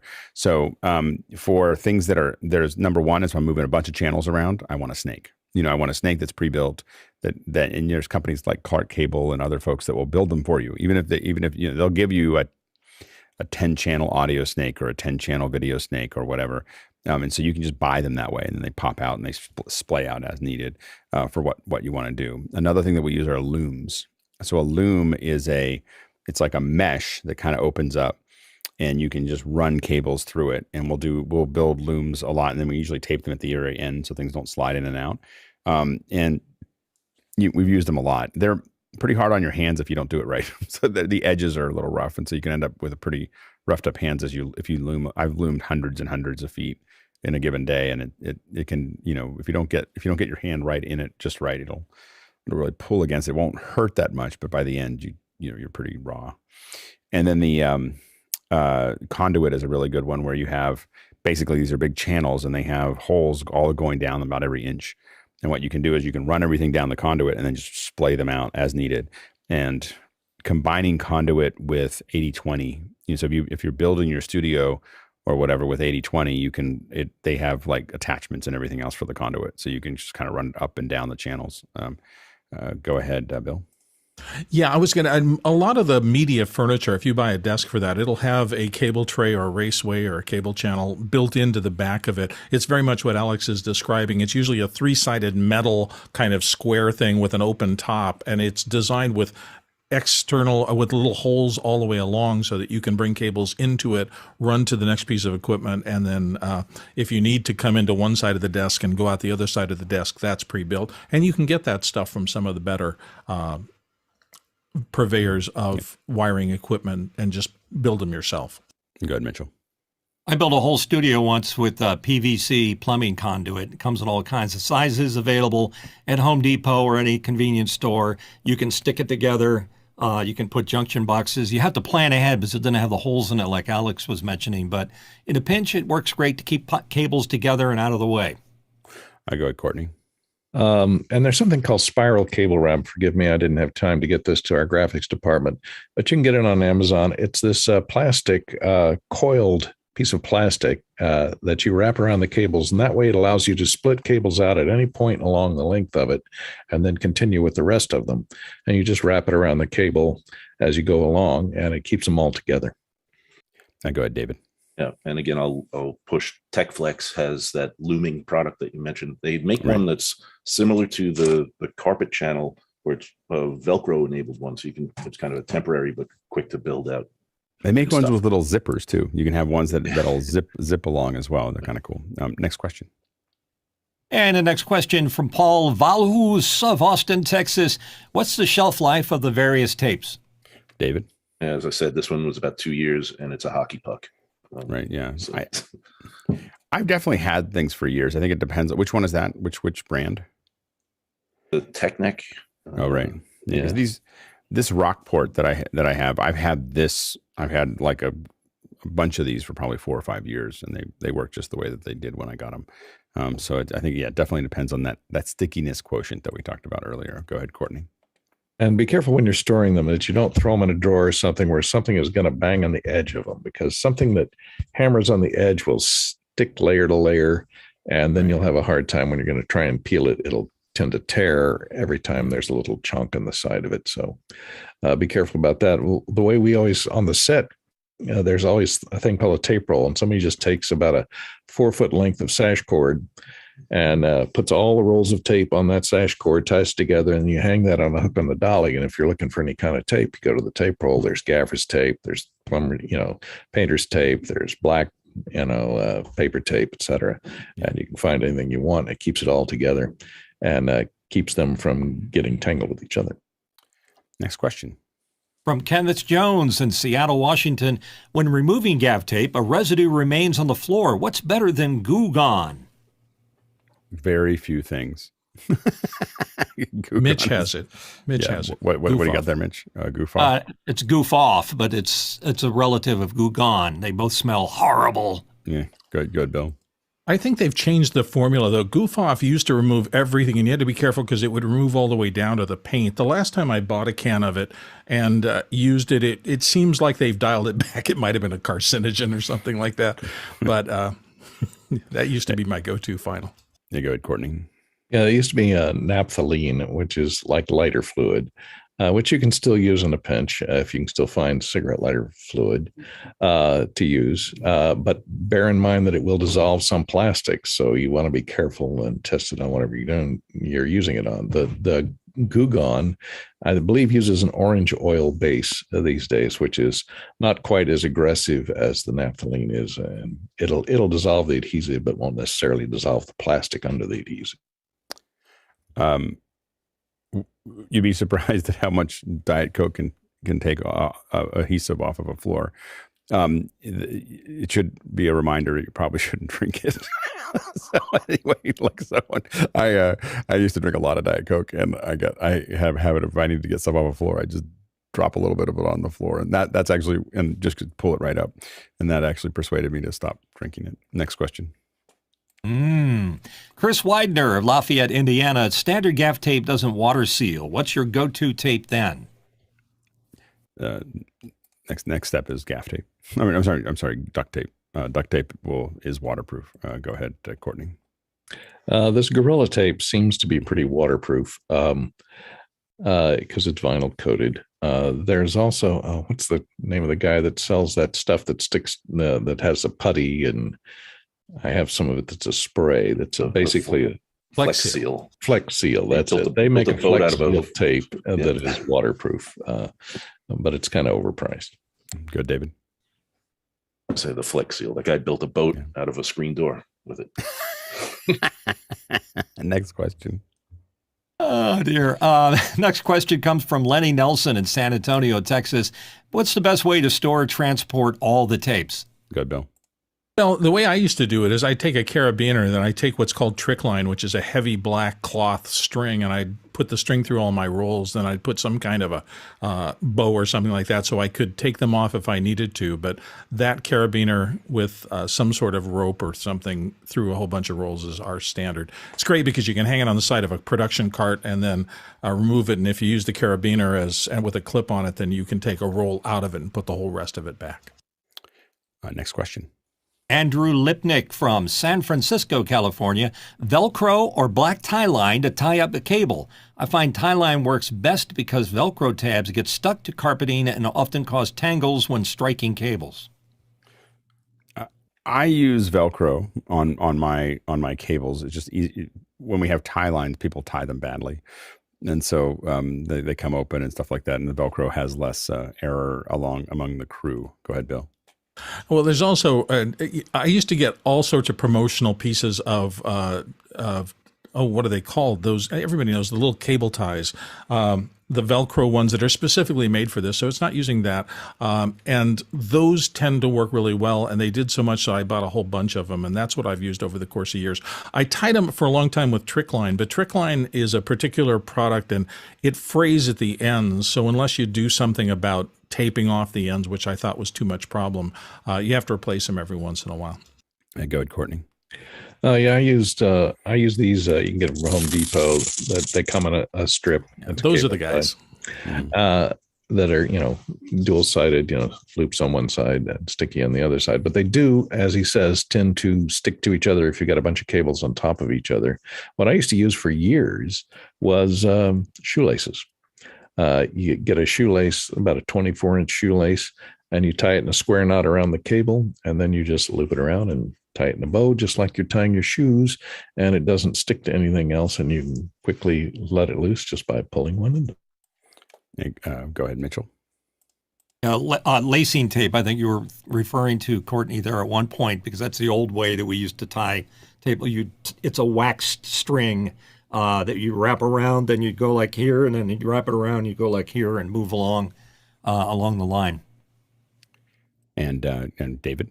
Yep, and the Think Tank Red Whips. These things are little elastic dudes with a cam to tighten it up. You can loop it back around itself, and they're red, so they'll stand out pretty good.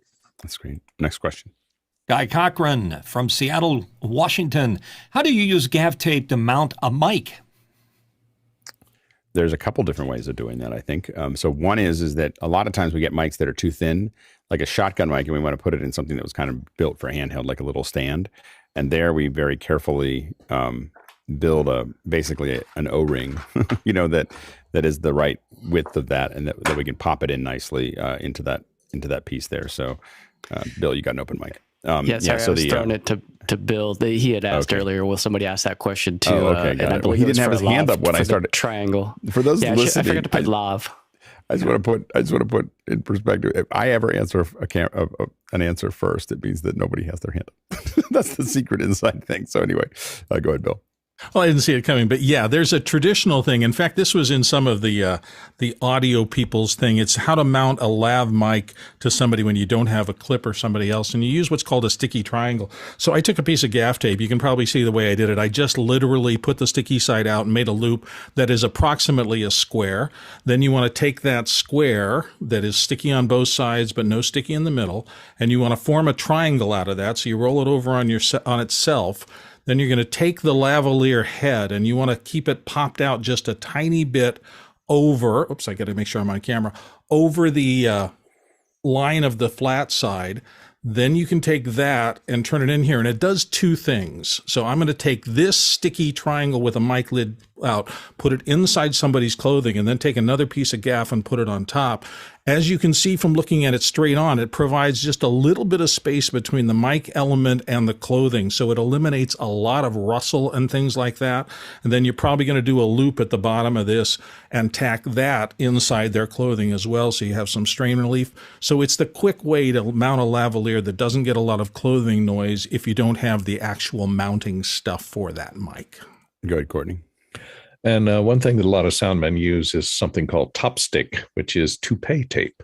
It's a double-sided adhesive tape, and you can, instead of having to create the little thing that Bill just showed you elegantly how to make the little triangle out of, you can just wrap it around the lavalier, and then it'll be sticky all around, and you can put it in a fold in clothing or stick.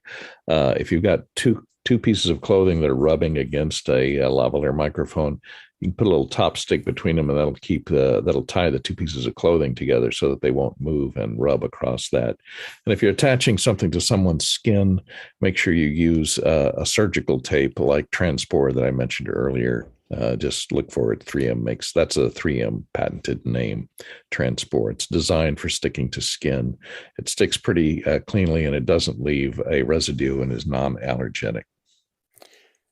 Next question. From Brandon Boutron from Indianapolis, Indiana. What have you secured down with tape that you later realized was a very bad idea in hindsight? We had someone attach a piece of a set.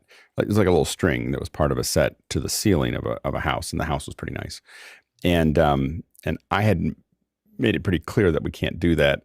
And I just, during the show that we just did it, and they were very clear, like down below, I had them prove to me that the painter's tape wouldn't do any damage. And there was a whole bunch of discussions about it. But then upstairs, someone else just did it. And they pulled it off and just pulled a little dot of paint off with it. Problem is that's a very large ceiling. And this is a house that doesn't owe us anything. It's not a set, it's a house. And so to fix that, you have to paint the entire ceiling again. And it was like 25 feet high. So it was about $1,400. Like it was a $1,400 piece of tape. And we'll get into what happened after that. Anyway, go ahead, Chris. Children, you should not secure them with gaff tape. Children. Go ahead, Courtney. There are a couple of other things that I have a rule: never use tape on. That's the surface of an LCD monitor or the surface of a piece of teleprompter glass, because it can pull the coating right off the glass and ruin it forever. And if it leaves sticky stuff behind, you can only clean it with alcohol. You can't use any stronger solvents because it will erode the coating on the glass. So never teleprompter glass or the surface of any LCD monitor. One thing that we do with Velcro, this isn't really gaff tape, but we put, when we ship the number one thing we lost when we were shipping monitors, because we would like it for a show, we might put into Pelican cases 15 monitors that are all going to pull out, and monitors getting broken were the number one problem. So we went and had a plexiglass cut that was the same size as the monitor, and then we put Velcro on the monitors and Velcro on the plexi, and we just snap those onto all of the monitors, and then we take those off and stop losing monitors. The next question. By the way, for Chris's benefit, we've just covered 1 hour of gaff tape sticky stuff. Anyway, so we have it. Robert Shoji from Los Angeles asks, can you explain the origins of gaff tape? How long has it been around in use? I did some research while we were talking. Evidently, it was created in 1959, and this is according to by Ross Lowell, who happens to be the founder of Lowell Light. So anyway, so he was, and a lot of these are always someone fixing a problem, and going through that. Lowell transferred adhesive from Johnson & Johnson's Permacell tape, also known as Duct tape, to silver fabric, and Lowell Light introduced the gaffer tape to the market. So someone being creative and fixing something. It's very interesting. Next question. And it's from Rob Collins in Kansas City, Missouri. How do you decide what type of tape to use to hold something to a floor or maybe a wall? Bill. It's going to be the weight of the object and how well it's mounted. And the reason I'm saying that, there are all sorts of things in the gaffer's world that you can mount a light or a microphone or something to. There are things called baby plates, which is a flat plate with a spud or a little kind of pole coming out that works with light instrument mounts to be able to put it. And so if you're going to put it on a wall with a baby plate, a light, for example, you have to pay attention to how much that instrument weighs and how much pressure is going to be on. And then if you're going to use gaff tape to mount that plate, you want to make sure that there's enough of it so that it's not going to come off. It is a judgment call. And that's another place where you need to know how sticky and how robust is the tape that you're using. But I think it's a judgment call in a lot of cases. Yeah, the surface damage is the number one thing that I think about anytime I'm going to put down tape. Go ahead, Courtney. Yeah, surface damage. And sometime if I worry about the tape coming loose, I will take some push pins and put them through the tape into the wall that just give it a little more thing to hang on if some of the adhesive lets loose. And usually the push pins make a small enough hole that you can cover it up pretty quickly. Just don't do it in someone's house. Yeah, that's good for a set. Next question. Rob Collins, Kansas City, Missouri. How do you use your various tapes for cable management? We use it everywhere. I mean, it's mostly to keep everything where it goes. The other thing that I do a lot of, if I have a 6-foot table, I might put 2 power, distros. Like when I say power distro, that's a big word for like a little surge protector, or with 5 or 6 or 10, and I tape those to the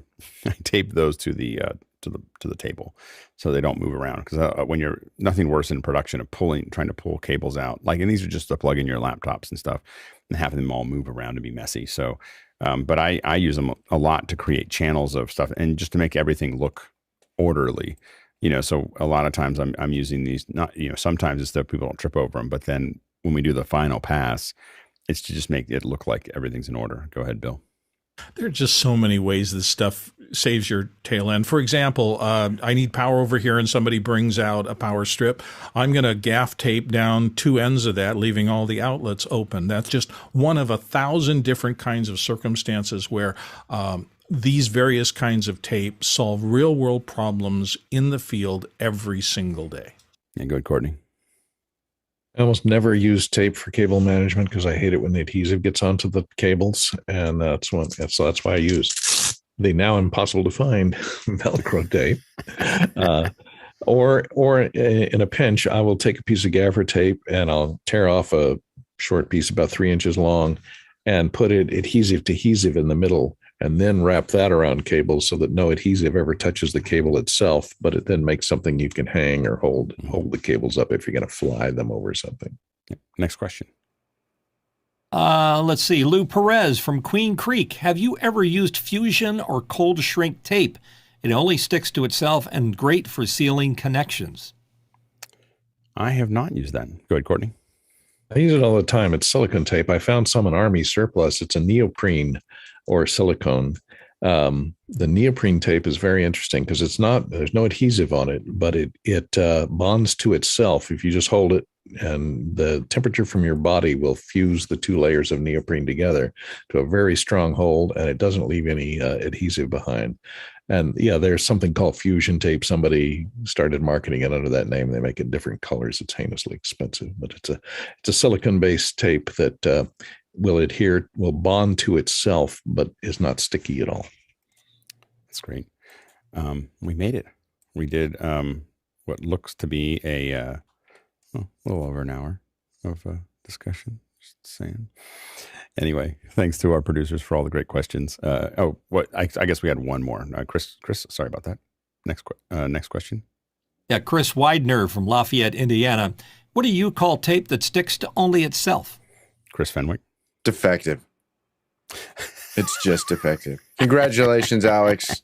I will give you an hour of gaff tape talk, even though we didn't only talk about gaff tape. But we did. We solved a lot of the world's problems, and the world is a did. better place because of this last hour that we have spent together. Thank you.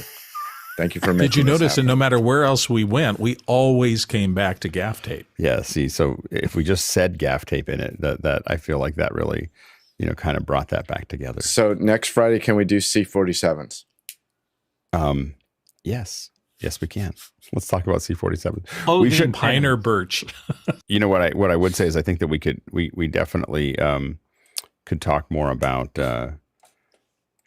just Any different set things. gaff stuff. Gaff stuff. Yeah. So there's a friend of mine who's a Bay Area guy. His name is Luke Sareveld. I don't know if you know him. He has a YouTube channel called, I think he calls it Meet the Gaffer or something like that. He's done like 100 episodes of just gaffing problems, and he'd be a great guest. Yeah. Yeah. We had we did a grip guide. That was one of our podcasts for a little while with Brent guy. Yeah, I Brent. remember Bye. that. awesome. Yeah. I do Brent remember is- that. Good stuff. That may have we been could do where one Luke with, like, got the idea. Cartolinis and Mathelinis and all that stuff. That'd be awesome to. Oh my! Yeah. Brent Why is. is committing to gaff so close to gaff tape? No It's idea. almost the same spelling. No idea. But Brent is like my go-to. Like if I can get Brent to show up if he's not busy, he's on many of my shows because he just makes things go away. and usually there's some creative way of having this all like gripped out in a way that makes it work. He knows all the little secrets. Anyway, thanks so much for our producers for all the great questions, and thanks to our panelists. We can't do this without you. And it's really it was good. It was a fun conversation talking about it. And there's a lot of useful morsels in there. And these are the things like on Fridays, it's kind of logistical of trying to figure out, how do we, these are things that they're not like the high end technical, but they're necessary. Like in knowing what these are on set. I mean, we could talk about cable rolling. How about that for an hour? How about that, Chris? Because I just saw somebody yesterday, someone that we were working with yesterday, do the elbow thing, and I tempted Did you to, like, say something. escort him out of the building? No, so not my cables. I'm gonna stay away. Was it his own cables? His own cables. I was like, I'm not gonna this is not. I don't know them well enough to start correcting their cables. We should do over/under races. See who can do 50 feet of cable over/under. We've talked about it, about doing the production Olympics for a while. Like there's there's wanding a motion capture studio, which is kind of looks like dancing when you do it. And then there's the cable rolling, there's 3-point lighting, like you have to do it at a certain, speed, and you have technique, you have time, you have creative, all put together. It'd be fun. I knew a chief engineer at a studio once, and he said when he got out of like engineering school or whatever classes he took, he got his first job, and the chief engineer of the studio he was working at had zero respect for any education that he had. He said, "Come with me." Walked out the back door to the parking lot, grabbed a 100-foot BNC on the way, and he undid the Velcro and threw it out 100 feet, over, under, handed it back to him. He goes, "Don't come back in my studio until you can do that." Right. Yeah. He was out there all day. Like all the other, employees came out and they go, he's putting you through the test, huh? Good luck with that. Yeah. And then finally by the end of the day, he's like, "Okay, I got it." He's like, "All right." It's in the finger twist. It's in the twist of the fingers. The key is just knowing that it needs to be done is the key, the most important part. The key is not pulling one end through the center before you throw it out. Well, it's nice if you all the way down the line. Hey, I will say that we used to do that for ropes that we wanted to climb. So we would literally. That's where it comes from. Do you know the origin of over I didn't under? know that because if I wanted to do a rope that I wanted to climb, you pull it through the center and then you throw it and it just builds a bunch of knots. You have a knot every 6. So here's the story. In the 1700s, when travelers would travel around the world by sailboat, they purposely did not know how to swim, because the last thing that you wanted to do was, if you fell off a boat, was to sit there and delay your death. You're gonna die. We're not coming back for you. So what they would do is, a belay pin is the wooden pin that, there's a hole along the railing, and the belay pin, they would wrap ropes over under and hang them on the belay pins. And so if somebody fell overboard, they had one chance: pull the belay pin, pull the rope through, throw it out, and if you don't catch it, you're dead. But they had a knot every 6 feet, so they could hope, or 3 feet, whatever, to potentially climb up. That's where which cruise line was that? That would be Royal Caribbean. Yeah, but it's funny because I used to think that was a production thing, like that someone had learned it. And my uncle, who grew up on a horse farm, he came and assisted me. I was doing an event in Louisville, Kentucky, and he was living there at the time, and he came to assist me. And I said, do you want me to help you roll up the cables? We had just done some event there, and I just made him my. I just said, do you want to come see what I do? So he was like my PA for the day. And he said, he's an engineer, like he works, he develops products, but he just came to see what was happening.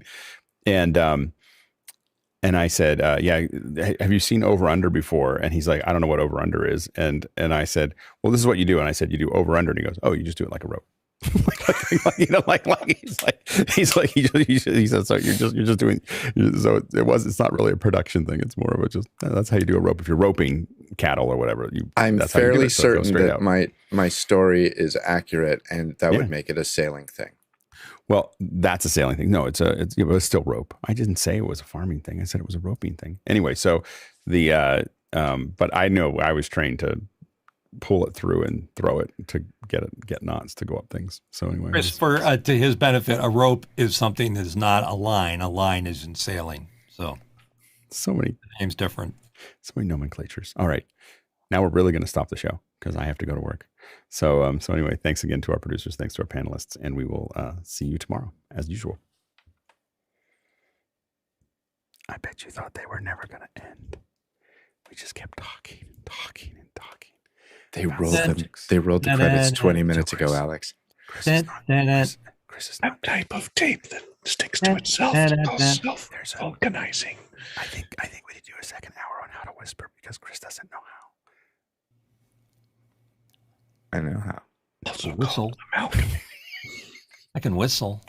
No, don't, please. All right.